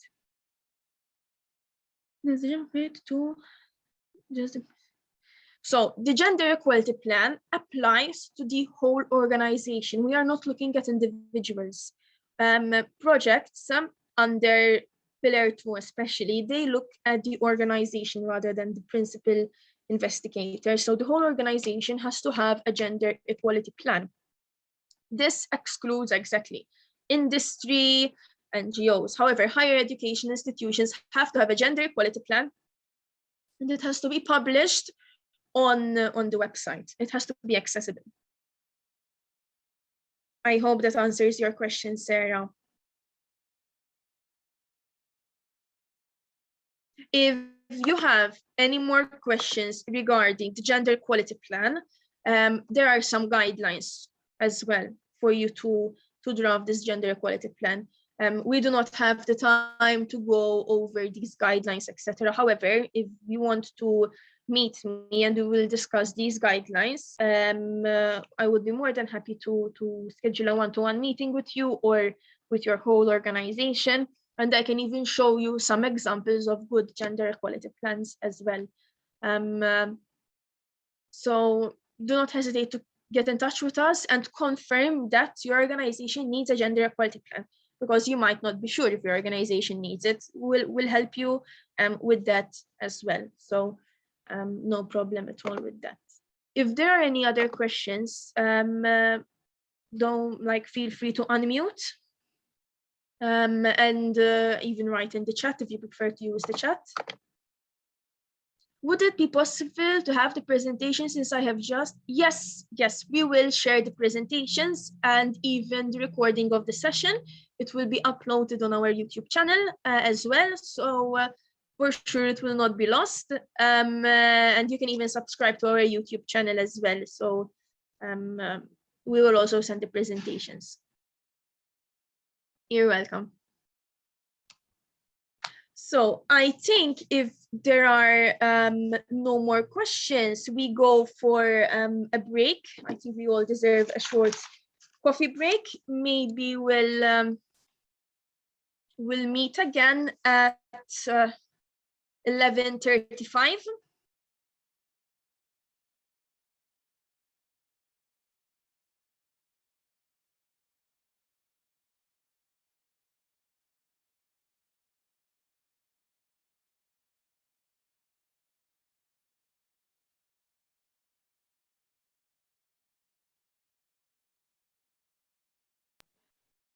If someone can confirm that they can see the presentation.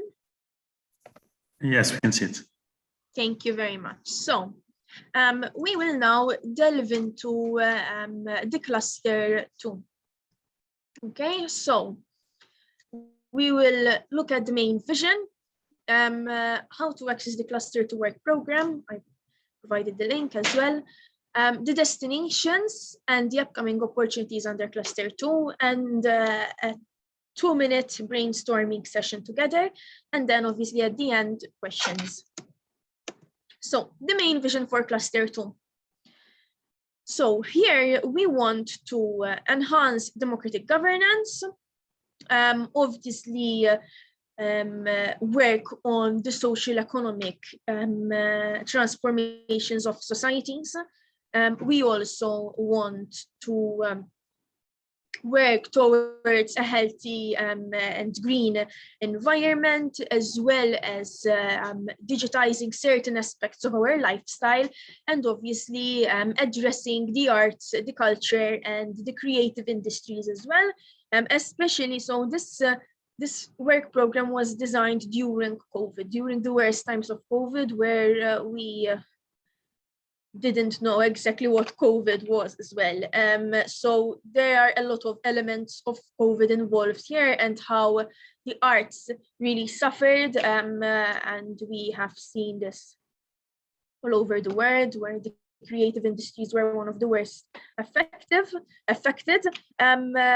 But coincidentally, the gaming industry, okay, it's still part of the arts, and they actually benefited from the pandemic. So it's quite an interesting take on this. So how does the cluster work with the SDGs?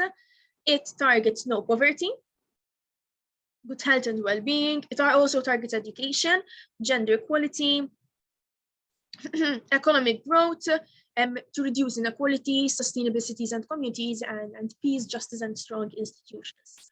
So how to access the work program?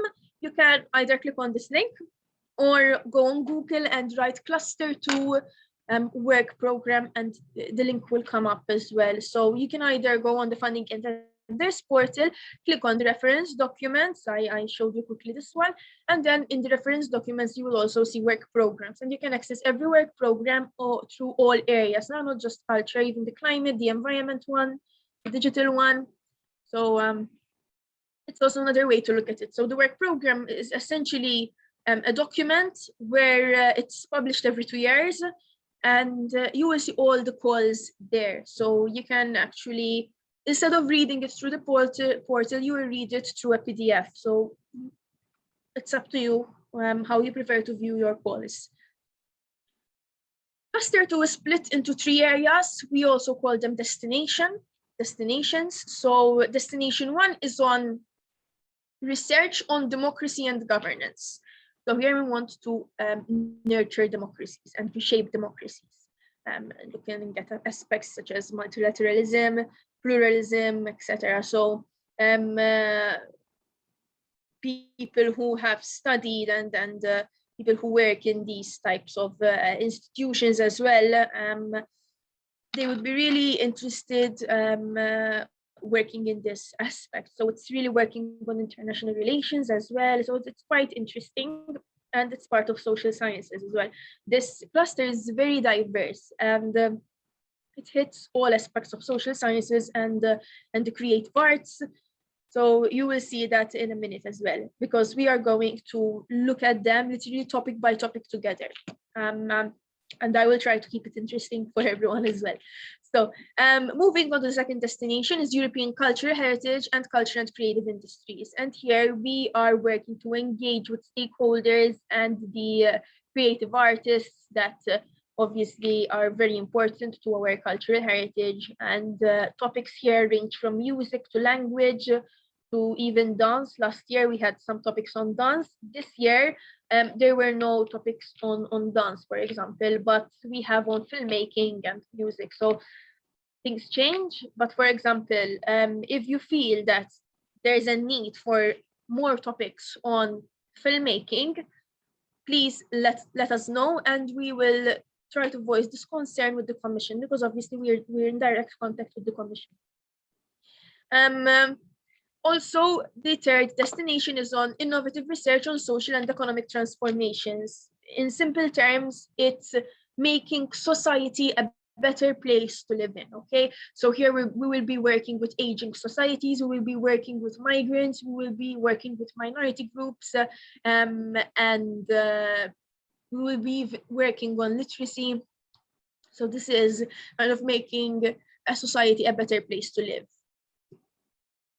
So let me say a couple of more words on the first destination. So now the approach that I'm going to take is that I will show you each destination, the total funding available, and as well, I will show you all the topics for this year as well. Since it's not a huge cluster, we can actually manage to look at these opportunities in some detail, okay?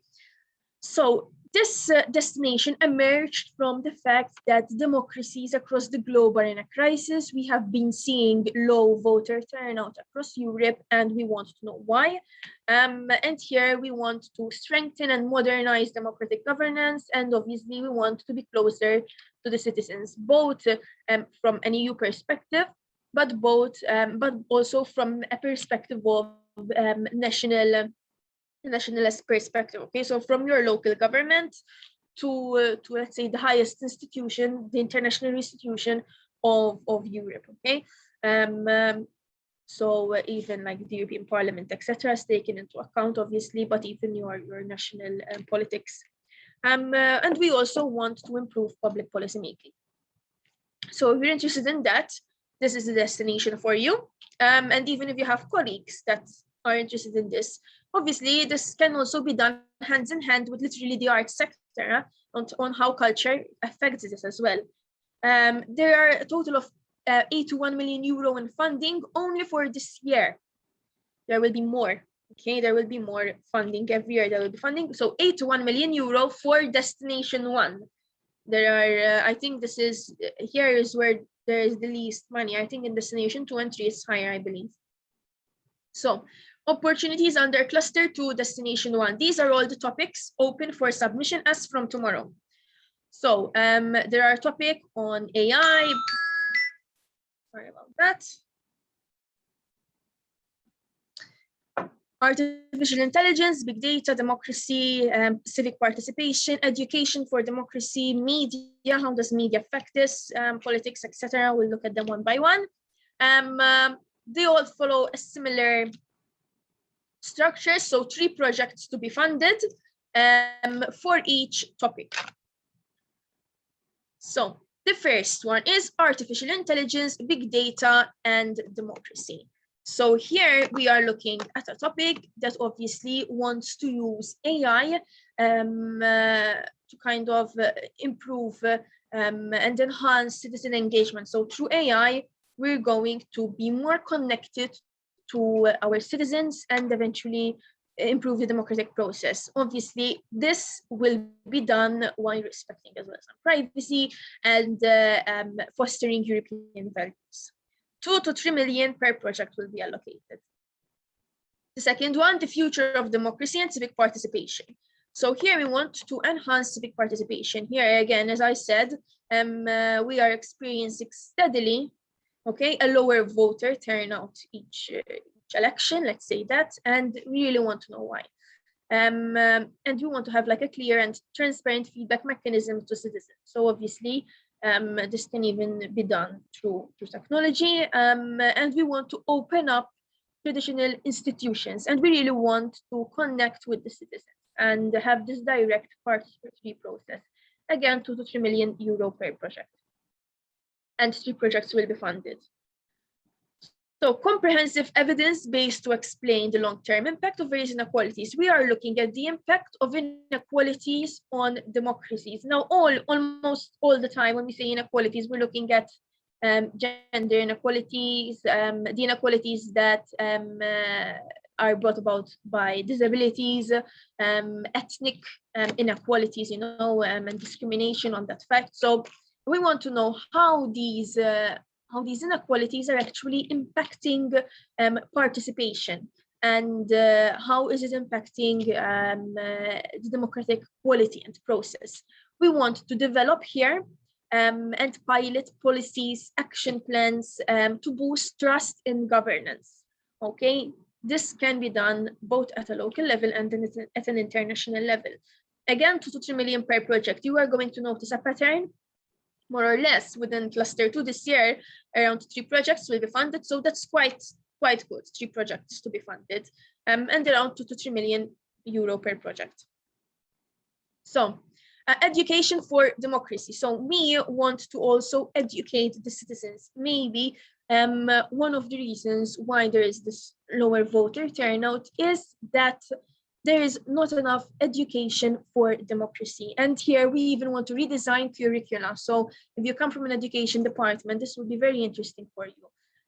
For example, it would be really interesting, in my opinion. I know that there's European studies, for example, for secondary school students. How about we kind of start as well implementing this from secondary school as well? But it is not limited to the younger generation of students. It is equally important for adults to receive this education as well. Maybe you do campaigns, etc. So this is a summary of the whole text that I showed you before. So this is just the tip of the iceberg. You can expand way more. And you need to create toolkits as well to reach out to citizens. So that would be, it's a very interesting topic. So political extremism and its influence on contemporary social and political dialogue. We have seen the rise of extreme politics and political dialogue throughout. I mean, it was always there, the rise of extreme narratives. However, when let's say something sudden happens, for example, COVID-19, it even rises these extreme politics more. Okay, so and this could even be dangerous. Okay, we sometimes see extreme politics that even their words might even come out in a way as hate. So we want to see how these political extremisms might influence people, both at a local and a global context. So we want to formulate multi-level policy recommendations to help encounter these extreme narratives and extreme opinions on certain sensitive subjects as well. Again, there's 2 to 3 million euro per project. Media for democracy, democratic media. This is also another very interesting topic. And here it's a further opportunity for the arts as well to be involved here. We want to see how media affects the citizens as well. Obviously, this particular topic, it is suggested that academic research, practitioners, citizens, and obviously people that work within media participate together as well.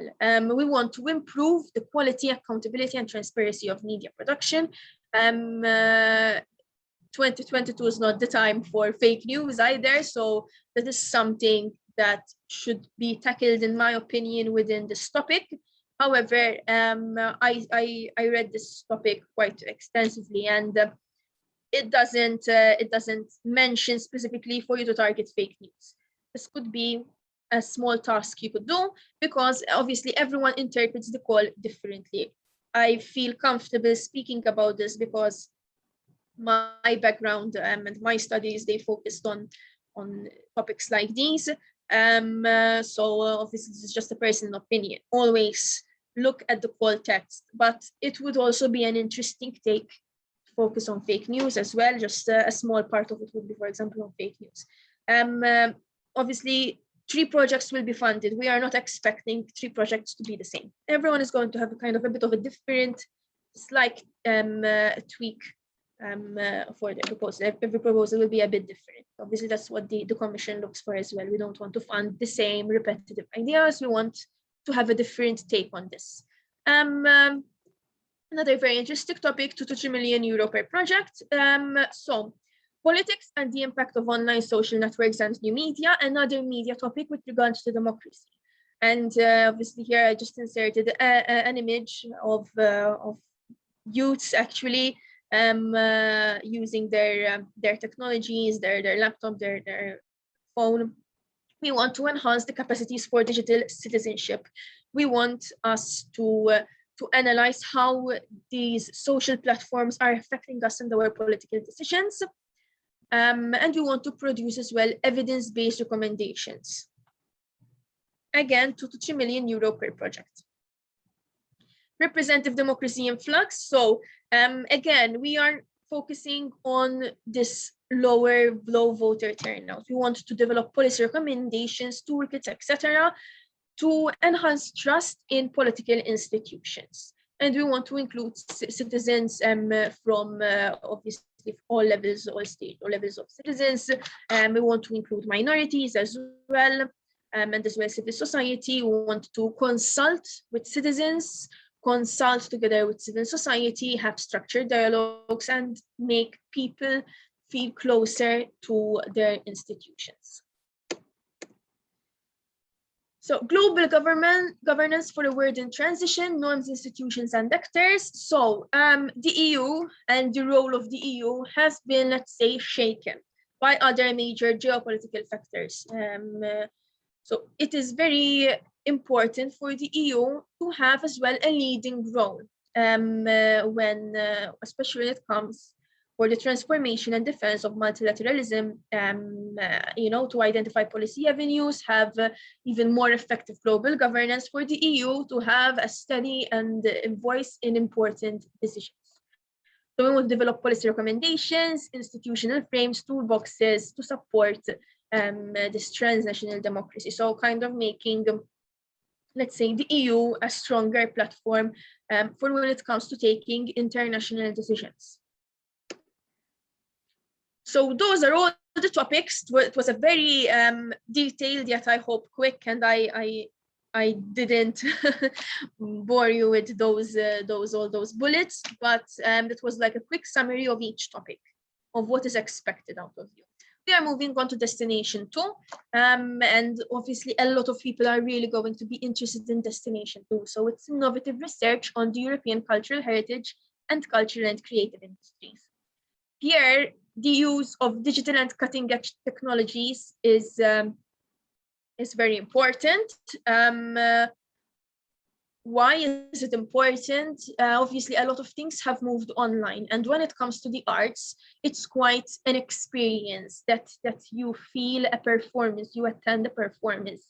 However, obviously, again, we're going to see the effect of COVID here, and we really want to kind of digitize some aspects of it to be more accessible and to boost, obviously, the attendance of people attending online cultural events.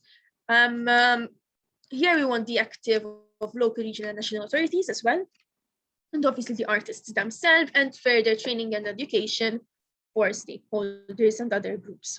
A total of 93 million euro for 2022 only. So as you may notice, 2021, there were other opportunities. This is just for 2022 and only for destination 2. So destination 1 was around 80 million. This one is 93 million euro.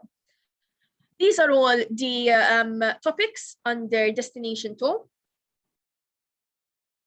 as you can see, the type of action. So there is one CSA, as you if you remember in my first presentation, I told you that a CSA, you can actually go at it alone. It's allowed, but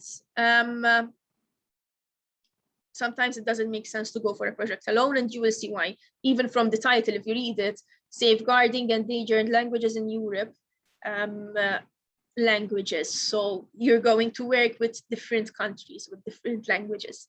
So we'll have a look at that as well. The deadlines are the same, 20th April 2022. And more or less 3 projects will be funded with the exception of that CSA and the last topic.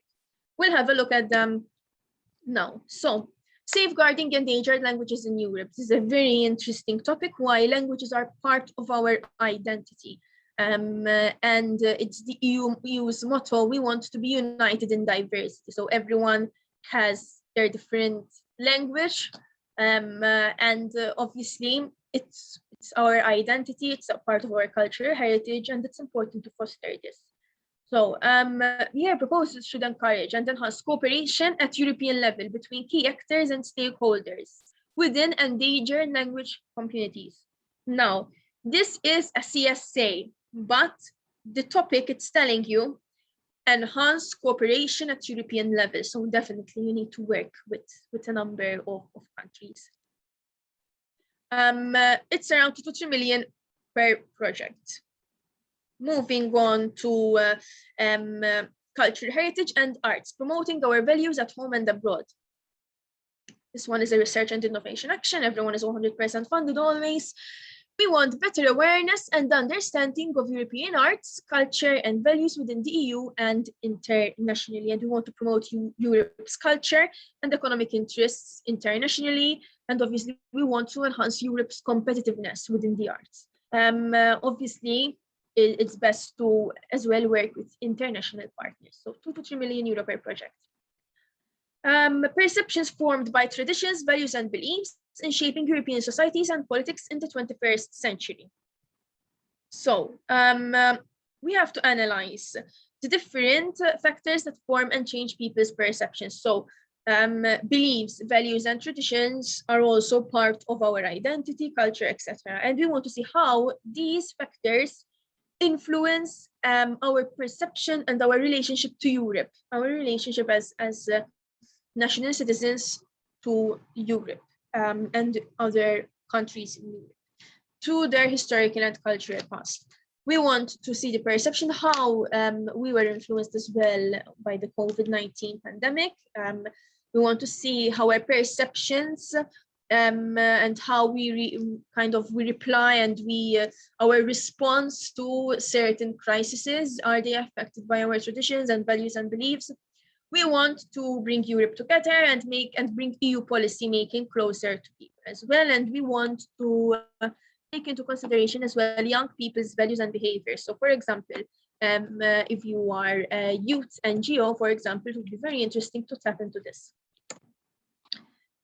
This is a very sweet topic, and it reminds me as well of the different arts and traditional crafts that our country has. So this Godzin tradition, it's quite famous, but unfortunately,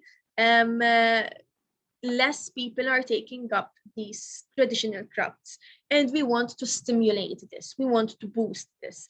We want to revive and valorize and foster traditional crafts techniques. We want to emerge them with cutting edge technologies, okay? And we want to, let's say, give them a bit of a modern twist for them to keep on living, on. Okay, we want to set up platforms and develop methodology, curricula, entrepreneurship, create courses for these crafts to keep alive, and we want to create jobs and revive enterprises where tradition obviously meets the future. We want this traditional know-how to be taught. We want this traditional know-how to not die. You can relate this to your countries.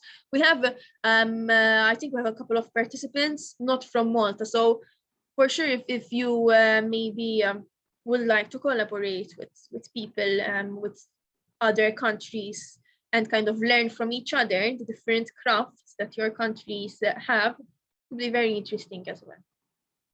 This one is 3 to 4 million euro per project. Competitive, fair and sustainable European music ecosystem. So this is the topic I chose to give you as an example for the funding and Endangered portal. So we want to provide new and improved methodologies to capture the economic and societal value of music. So we want a stronger European music ecosystem, music sector. We want to provide policymakers with the effective tools for measuring and enhancing the impact of EU policymaking in the context of music. So obviously we want to, let's say, get into the online and streaming business to better data provision. So we basically want to boost the European music ecosystem. 2 to 3 million euro per project as well. So this topic is about filmmaking. Very interesting topic.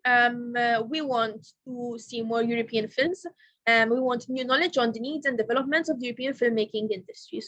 And we want to promote European cultural activity and cultural diversity while doing so. Okay, this eventually will increase EU's competitiveness.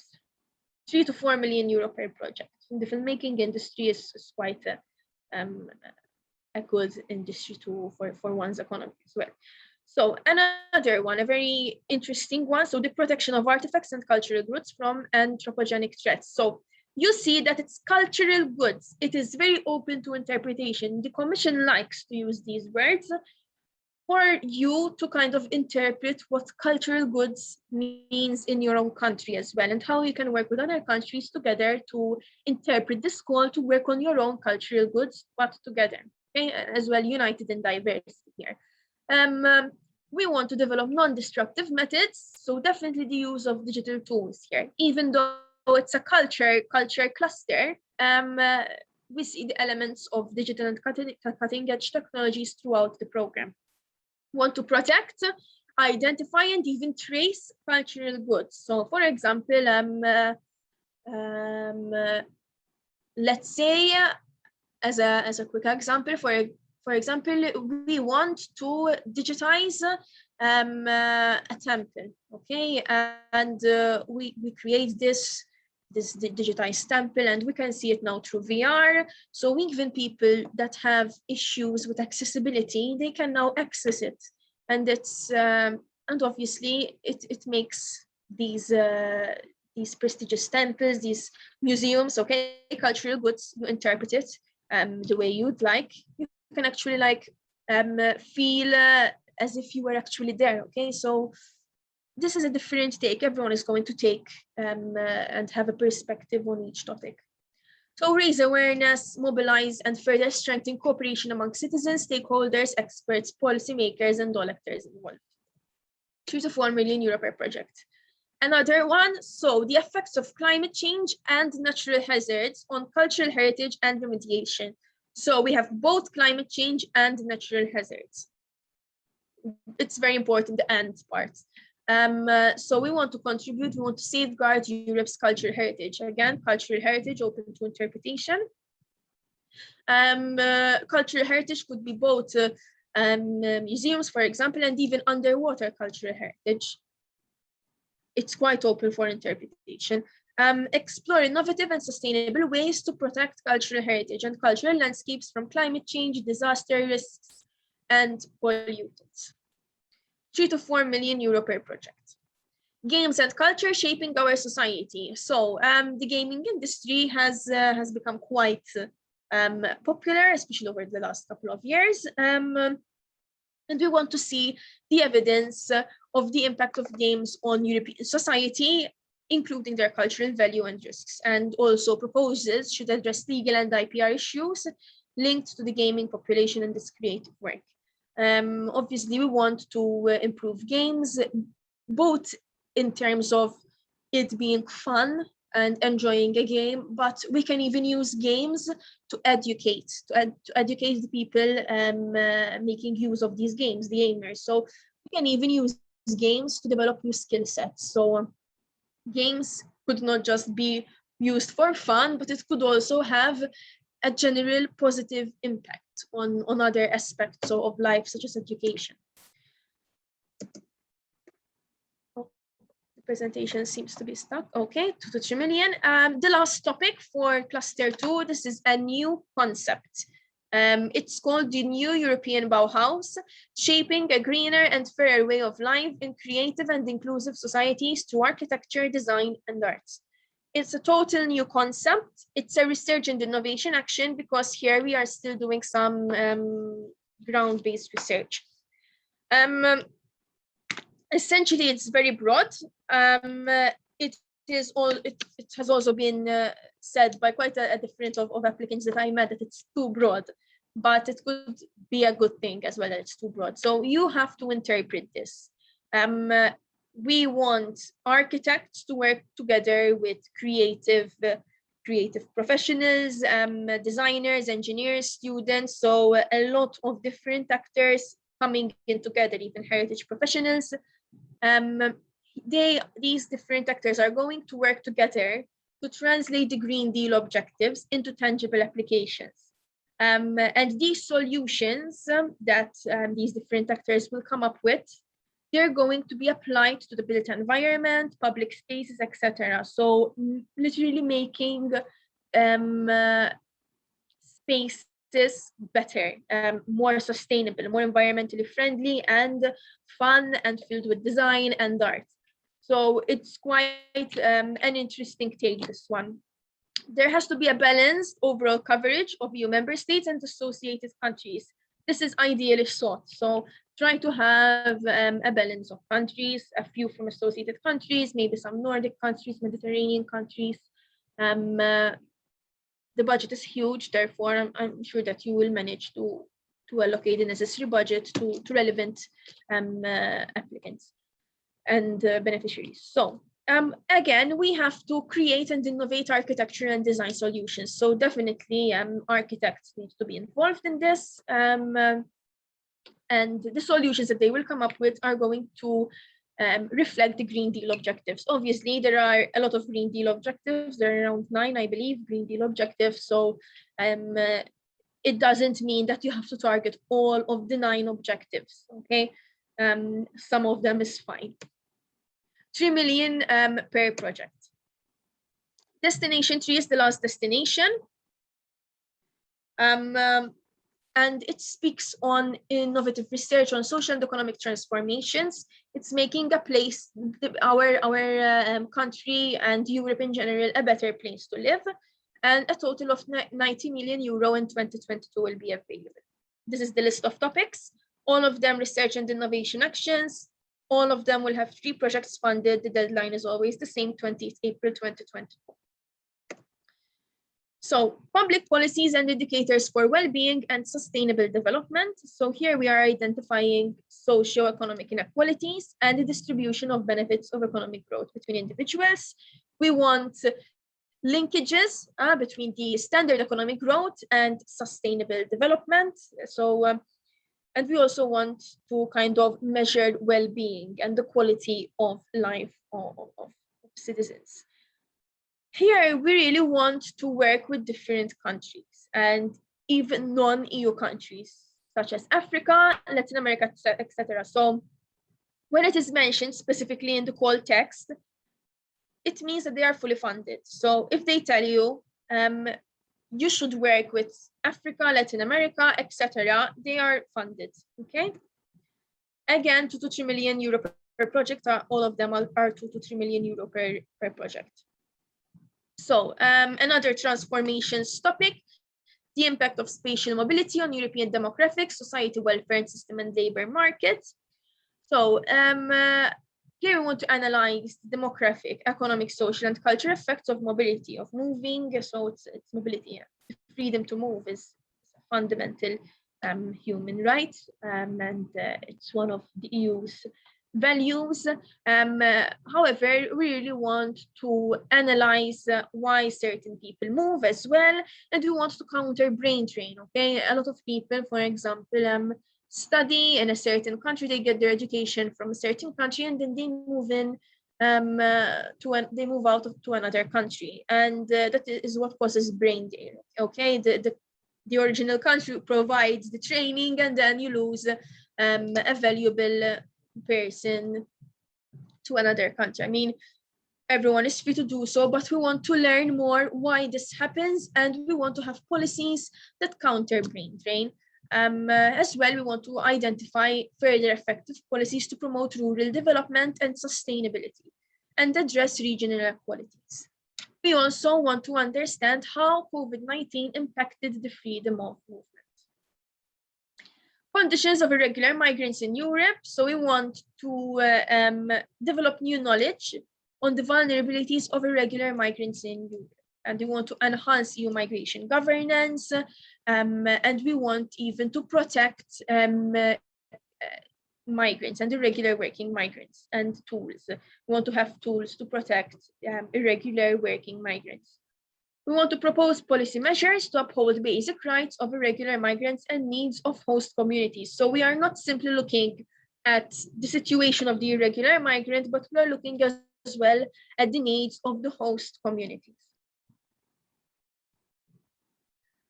Decision-making processes of aspiring migrants. So what goes on, like what goes on in the migrant's head, okay, before leaving. Obviously, we want to assess how far policies take into account the behaviors and feelings of migrants as well when we try to regulate migration. And we want to enhance EU migration policies by shedding light on the drivers of migration. So we want to enhance EU migration policies while literally looking at what goes on through someone who is actually leaving their country.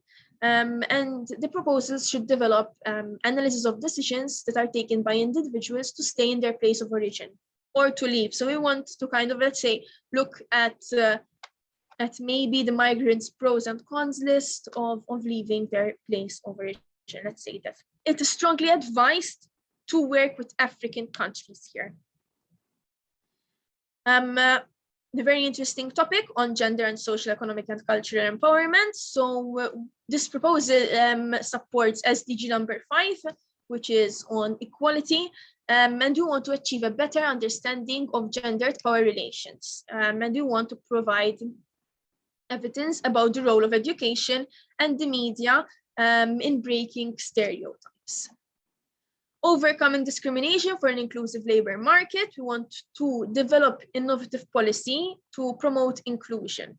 And again, when we speak of people discriminated and discrimination, it's always about discrimination on the basis of disability, health, age, gender, language, racial, ethnic origin, sexual orientation, civil, family status, religious belonging. So those are the people we want to actually make feel included and promote inclusion. And how can we foster inclusion when it comes to work and when it comes to the labor market? This is an issue that a lot of people have faced. It's the conditions for the successful development of skills matched to needs. This has even probably happened to some of us, that you would get a degree and you would either be overqualified for a job, or it would be a skills mismatch. Maybe you have a degree in a certain field and the jobs that you are applying for do not respect your degree. Not literally respect, but they don't match, you know? So there is this gap throughout Europe that between skills, jobs, and actually the decision to pursue a certain study as well. So we want to enable policymakers to understand and measure and reduce these skills gap. And we want to match all these degrees with the jobs that are actually needed as well. So we want to exactly develop these tools and have better policy on this. As well, this has to respect the European Skills Agenda, and obviously it can take into consideration and must take into consideration adult learning. So not only young, freshly graduated workers, but also adult learning is quite important. Strengthening racial, ethnic, and religious equality. So map, gather data and knowledge on the presence of structural forms of racism, as well as episodes of hate crime and discrimination. we want to combat racism and have anti-racism and anti-discrimination policies. And as well, what is needed out of this topic, proposals should make visible the struggles that minority communities experience. Return and readmission of irregular migrants in the EU. So migration has always been a hot topic for Europe. And we want to support EU migration governments, and we want to assess barriers and enablers of its return and readmission policy. Obviously, we want to have more international cooperation between the EU and its member states and the countries of origin of these migrants as well.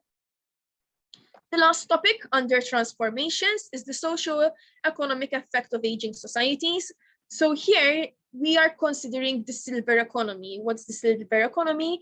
We are experiencing a time of aging societies and aging populations. For example, I believe in Europe, Italy is the country that is affected by this the most. And we should not discriminate, and we have to fight against ageism.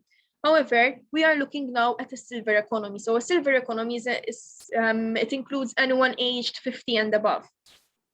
And we want to see how people aged 50 and above can actually turn the economic wheel. And obviously, we want to propose knowledge-based policy and measures to reap the benefits of longer healthy life expectancy. And we also want to analyze the impact of aging societies, and obviously want to cater the market as well for the silver economy. Now that we went in some detail through all of the topics for under cluster 2, I have this brainstorming exercise. It's a word cloud. So I want you to type a topic, a theme, an area, one word that you think that was not present during the presentation. For example, I feel that there was not enough inclusion of people with disabilities, and I would write disabilities. Or I feel that there weren't enough topics on music. There was only one. So I write music. This will help me as well to kind of voice your concerns, and it's a good exercise, and it will benefit obviously all of us. So please type in a word or two. I think it only allows one word. I will launch this word cloud in a minute.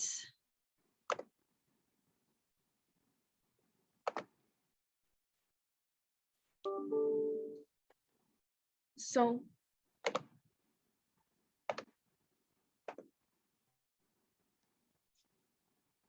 can someone confirm that you can see my screen, please? Yes, we can see it. Yes. Hey, thank you. Please feel free. This will actually create more opportunities for you. So if you feel that there was a topic that was not represented, or maybe you have certain expertise in an area that you thought that you were going to find something today and you didn't find it, we can literally voice this and tell them you should introduce more topics on children.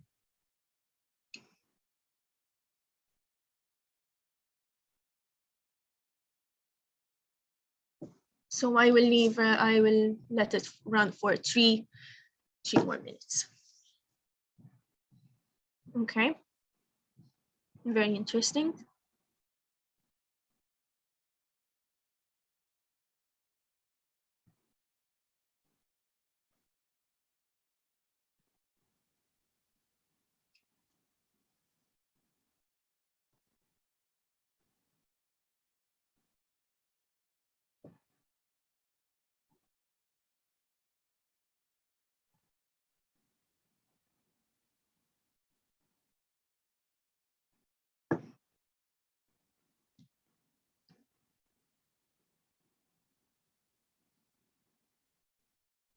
So for non-African migrants, there was a topic which kind of included Latin Americans, North Americans, but yes, I do agree that the majority are focusing on African migrants. So That is very interesting. Thank you for that comment. There is only one topic that is focusing on non-African migrants. Citizen research, okay, artists.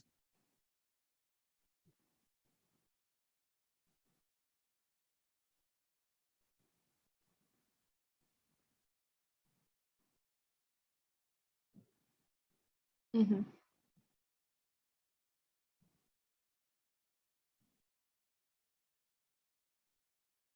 Very good.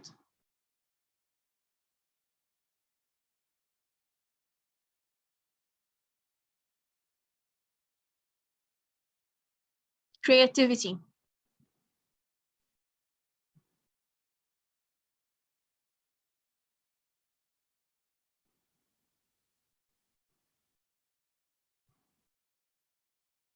LGBTQ rights. Yes. However, when it comes to LGBTQ rights, there wasn't a specific mention on LGBTQ rights. However, when they refer to minorities, they tend to refer as well to people that might feel be discriminated based on their gender or sex. However, it's also a very important comment because technically LGBTQ was never seen as a specific word, so that would kind of leave as well more room for participation by simply mentioning LGBTQ rights. So it would be even an interesting take on democracy and LGBTQ rights.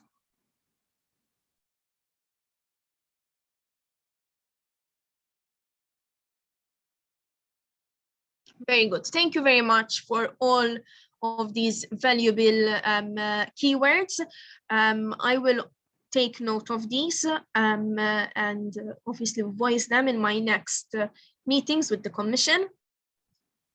I am just going to leave the room open for further questions if you would like. So if you have any specific question, I hope that you managed to find an opportunity, you managed to find a topic that interests you, and you managed to take note of that.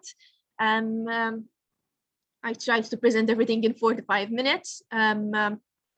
So yeah, I see another comment in the chat, integration and transdisciplinarity. Very good. I'll take note of that.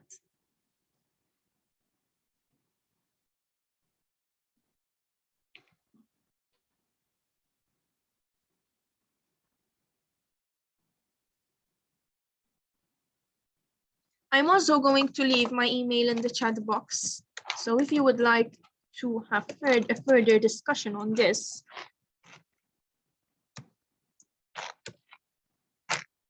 please feel free to email me. And even if maybe you don't have time for a meeting, if you want to send like further detailed explanation of why you chose that keyword, for sure I am free and available to listen. Very interesting take. Thank you very much for your participation. If anyone has any questions,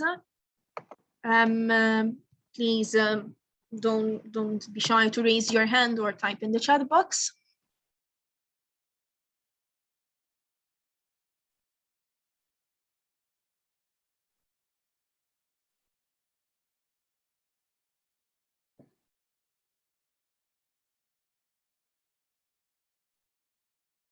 There seems to be no questions. So now I invite my colleague Martin to present the Culture Kick opportunities. It will be around more or less of a 30-minute presentation, etc., including questions. And then we will have another 30 minutes. The last 30 minutes will be pitching sessions. So please speak up. We are around 30 participants. So if you have an idea, or if maybe you're looking for a partner, if you want to speak up and say, listen, is anyone here from, I don't know, a youth NGO or a cultural NGO or a cultural heritage or a museum, please speak up.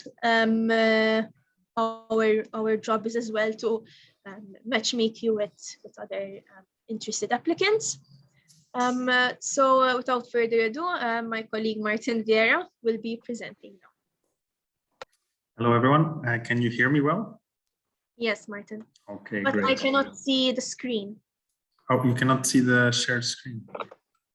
Maybe because I'm still screen sharing. I started the screen No, share. no, I stopped actually. Can you see this on my screen now? No. Okay, let me stop it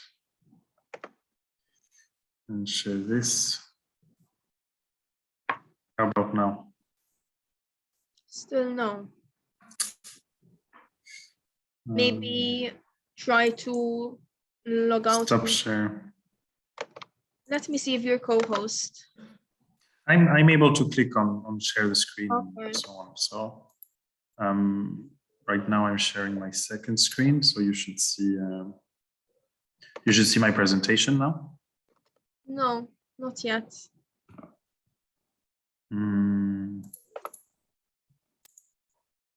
What do you see? Maybe you can try to log out and log back in again. Yes, and in the same time, I'll send you my presentation just in case. Yes, better. So maybe we'll take the opportunity for a 2-minute break.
We can see the presentation, Tamara, now. Yes, but it's I shared it. Maybe Okay. he would feel better that he has control of the presentation. Okay. Hi, Martin. I think. Oh wait, let me. I admitted Martin. Wait.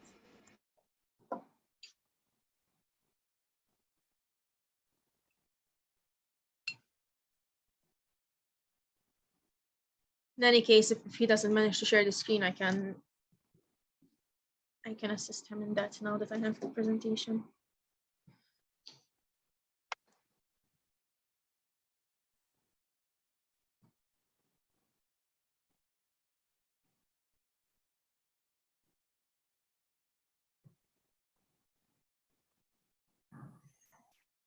Hi. So Tamara, I guess you're sharing my presentation? Yes, if you prefer to share it yourself. No. That's Okay. fine. Right. Thanks a lot.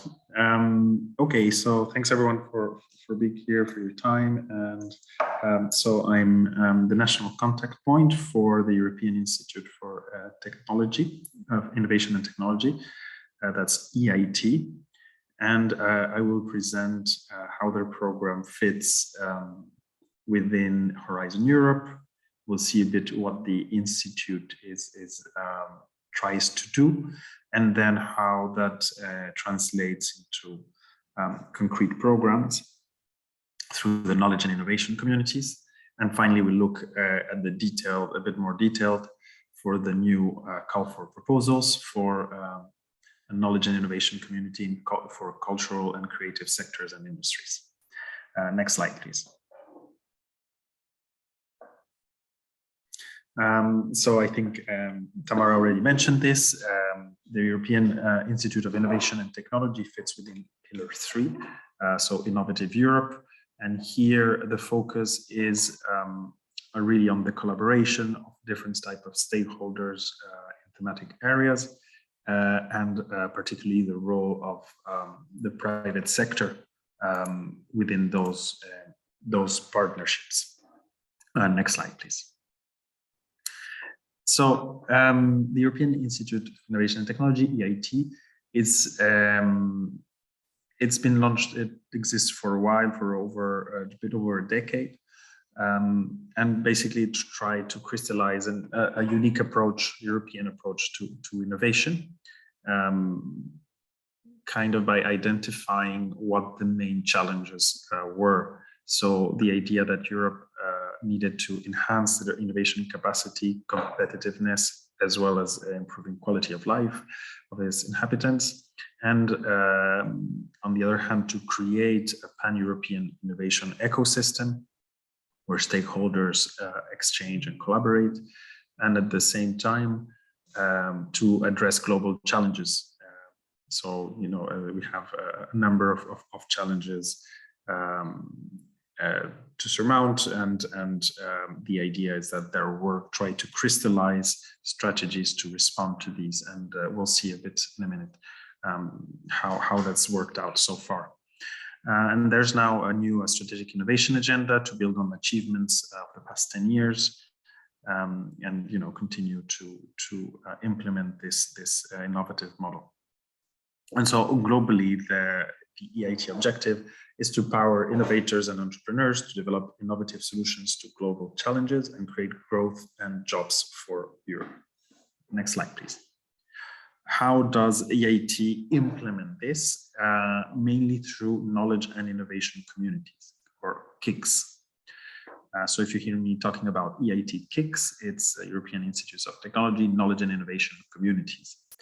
I want you to look at the diagram on the right. So basically a KIC is a collaboration of the triangle inside the circle. So it's companies, universities, research centers, eventually as well, public institutions or civil society organizations that collaborate together on a specific theme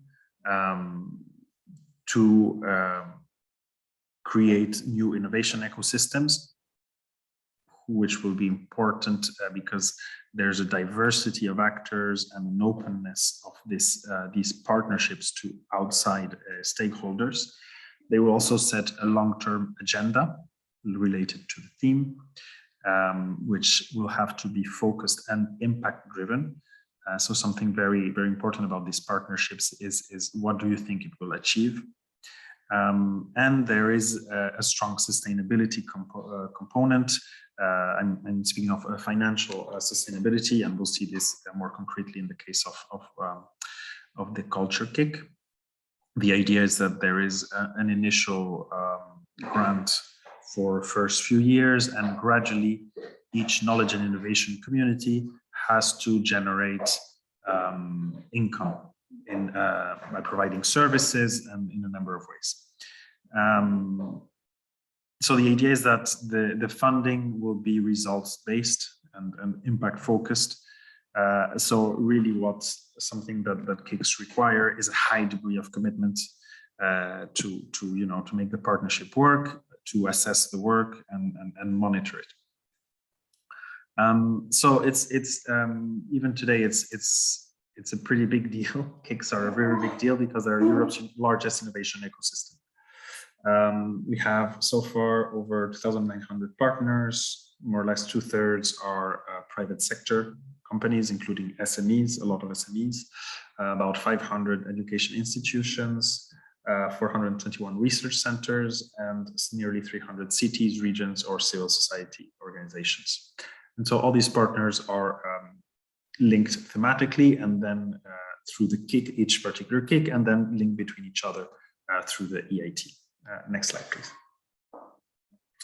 So, as I said, they have quite a long track record of over a decade. And how does this look? Well, as I mentioned, the number of actors are quite numerous, nearly 3,000 actors, different stakeholders spread across 200 hubs across Europe. Something I want to just mention very briefly as well is that these the EIT KICs have a very strong component of supporting less innovative regions to participate in these KICs. There is a bit of an innovation imbalance within the EU and as well in the culture sectors as well. About 50% of the value created in the culture sector is the product of 3 countries of the UK, France, and Germany. And so in all these initiatives, the participation of less innovative countries is strongly encouraged. So we have about 200 hubs. These hubs have supported over 3,800 ventures. So these might be projects or companies as well. And through these hubs, so far in the past 10, 11 years, they've already been able to raise about 4 billion euros and create 13,000 jobs, as well as helping about 4,000 graduates get skills in very important sectors. And something that is key for the sustainability of KICs is the creation of new products and services. Next slide, please. And so since 2010, there's been quite a big number of EIT KICs, knowledge and innovation communities, of which we have 2 in Malta. I will talk more specifically about EIT Climate in Malta, just to give you, a very concrete example of what it looks like. But we also have the EIT Urban Mobility. So as you see, each of these KICs has a pretty well-defined theme. We have the first one was EIT on climate change, which wanted to accelerate the transition to a zero carbon economy. Then we had the digital one to drive Europe's digital transformation. We have energy, health, raw materials, manufacturing, food, and the latest one is EIT Culture and Creativity. And we have an upcoming EIT around the end of the strategy, so 2025, 2027 on water. And so next slide, please. I will just briefly talk about the EIT Climate KIC, just to give you, a very concrete example of how it works. Something I have to say is that every KIC that you saw on the previous slide is different. So there's not one strategy for the KICs. Let's say the approach is similar, but how they will be structured and how they will work in a very practical manner is different according to each KIC. And one of the reasons is that it's the stakeholders that participate in the KIC that will define how it works and what the project is. So in this case, for the EIT Climate KIC, we have a hub here in Malta. It's led by MCAST, and the 2 other participants are Aqua Biotech Group, a very innovative SME here in Malta, and the Energy and Water Agency. So as we see, these are let's say the coordinating partners. Let's say have a full partnership in the KIC. But also the idea is that the KIC is open to other partners. So if another institution or civil society organization is very interested in participating in a KIC, in theory, the doors are always open, and they will see how they can contribute to the activities or to a new program. And the idea is that it's something that's quite open. So MCAS in this case is kind of the leader. They have the hub, they manage the hub themselves, and they directly manage the 3 programs, which is the Med Climate Accelerator, the Journey Program, and the Young Innovators. They also collaborate with another KIC that is here. It's the Urban Mobility KIC. So the idea is that they will be aware of each other's activities and try to drive synergies between them. Aquabiotech deals with a specific program, which is Journey, and brings experience in demonstration of net zero emissions, resiliency, or circular maritime hubs. And finally, the newest member is the Energy and Water Agency, which will focus on water scarcity and renewable energy. Next slide, please. And so these partners, they collaborate to implement, among other things, these 3 main programs. The Young Innovators is about providing education to teachers and youth to become agents in systemic innovations towards a net zero carbon economy and resilient society. This is implemented together with Malta Enterprise and Ministry and NECP. So even if an entity is not part of a KIC, it doesn't mean as a full partner, it doesn't mean there cannot be joint partnerships. So this is something very interesting, because if you feel like you should be part of such a community, there is always a chance of participating. It's a matter of contacting the different consortiums, etc. So here we have a human resources education program, whereas Journey is a climate innovation summer school. And this is something that's taken up by graduates, but also by young professionals. This is, of course, of a strategic interest for the participants. We need people to be to have these focus on climate change, to be able to innovate with tomorrow's solutions. And finally, they have a clean technology accelerator for which is regional, and here it's in collaboration with EU partners, Portugal and Cyprus. So this is how they've devised the program.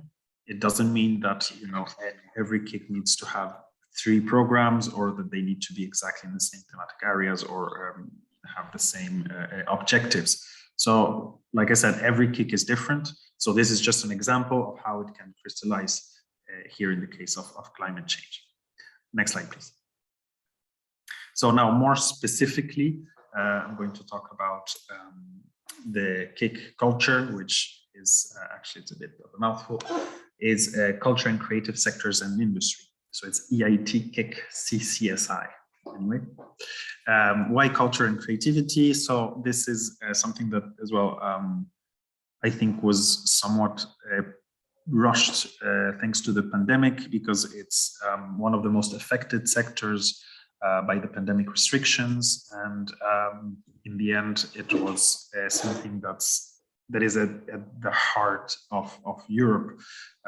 When people think of Europe, it's half of it is about culture and creativity. So it's something that's very important and has a unique identity, and it's of course a driver of sustainable growth. It's really a not carbon intensive industry, and it's something that should be more present in people's lives in general. So it felt like the right time to support this from the Commission side. Some of the challenges that are identified, and I think it's very important to read the call documents to understand what the KIC wants to do to respond to the challenges and the needs that they set out. But I will give you reference to all the important documents. So the challenges I identified is that the sector needs to innovate to attract new audiences and to add value. There is also a shortage of entrepreneurship and cross-cutting skills in the sector. They highlight the importance of cultural heritage for Europe, but how it's at a crossroads, and that there is a lack of interconnectedness and limited cooperations among actors within the sector and across sectors. And as I mentioned, there is some sort of market concentration, with 3 countries concentrating about half the added value of the sector. The goals of the call are to create a dynamic pan-European partnership, several with successful track records, to promote social inclusion through diversity, to protect language and cultural diversity as well, to foster a new generation of entrepreneurs, support startups and scale-ups in the culture sector, and also to promote the innovation of products and services. So the call is open now, and the deadline will be on the 24th of March. Next slide, please.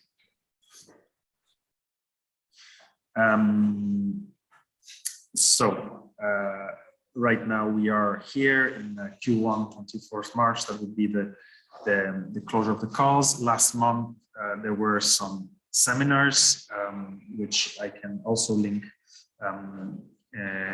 You'll find in the website, on the KIC website, but I will also link them in my presentation, which we can share afterwards. And so these explain a bit more detail. They're for 1-hour sessions, how the KIC culture will work.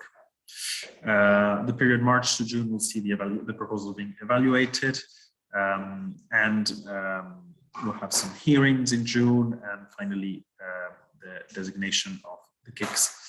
And just after the summer, there will be this startup agreement grant.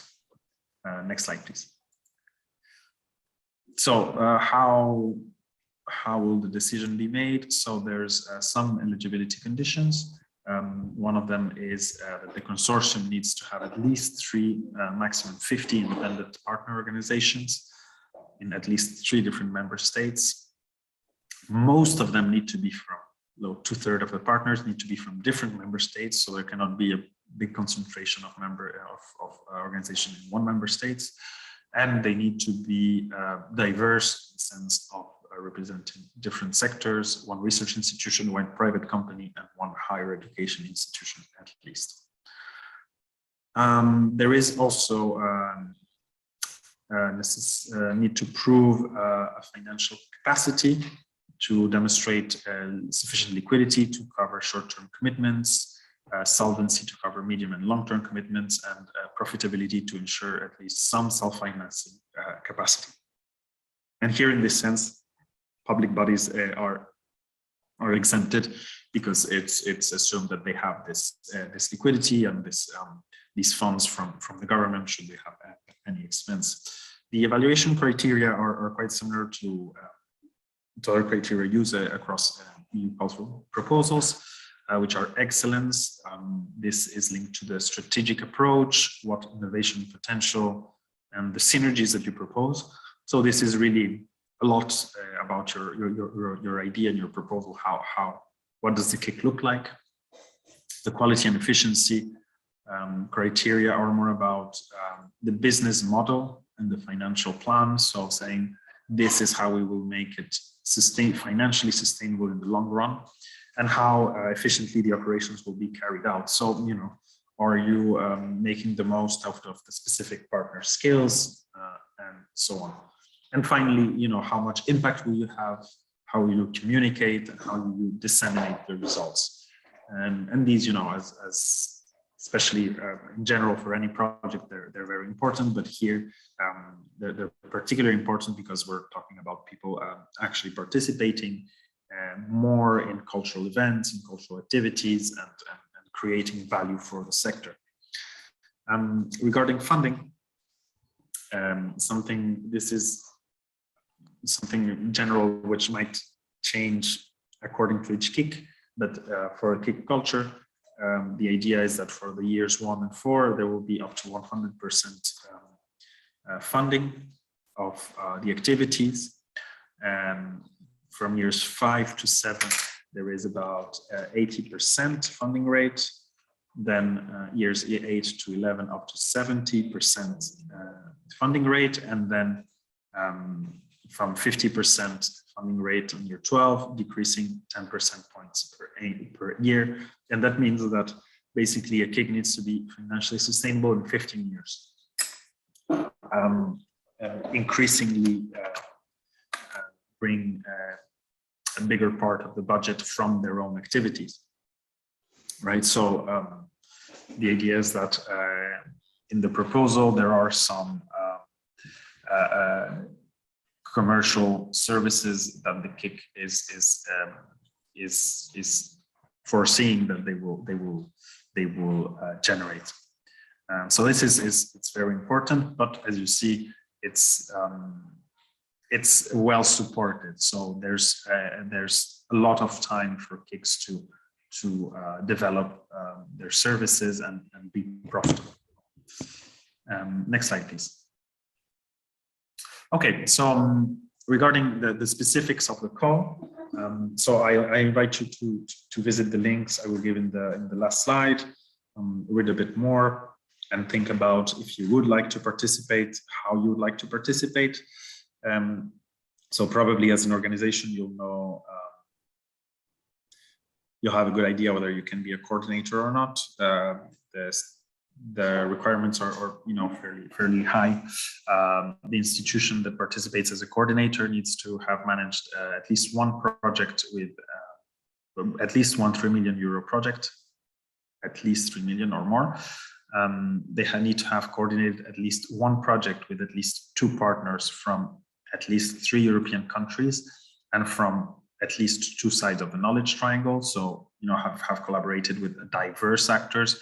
So if you're a company, you need to have worked with a research center and university, for instance. If you're a university, you'll have to collaborate with a private sector company and a research center. So the idea is that you have managed projects with different actors, and that in the past, you've participated in at least 2 EU finance projects.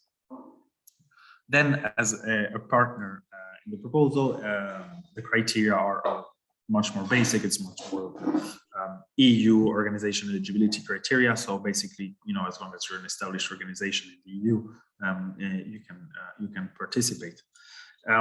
Something that is as well is going to be very useful if you're interested in this opportunity is to access the marketplace. And the marketplace is this platform where you'd register your profile and your interest.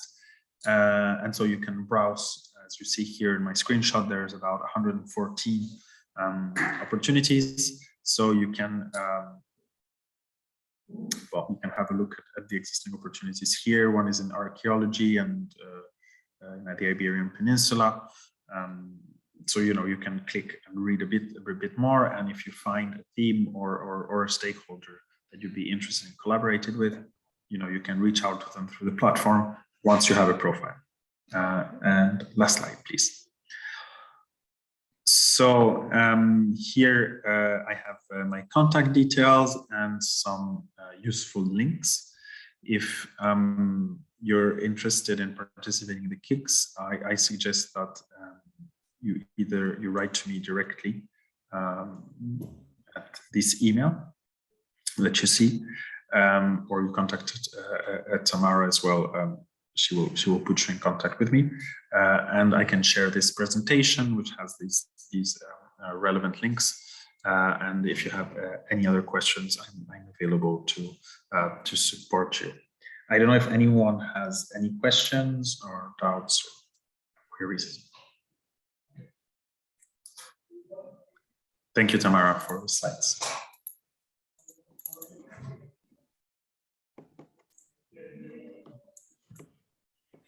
You can also type your questions in the chat.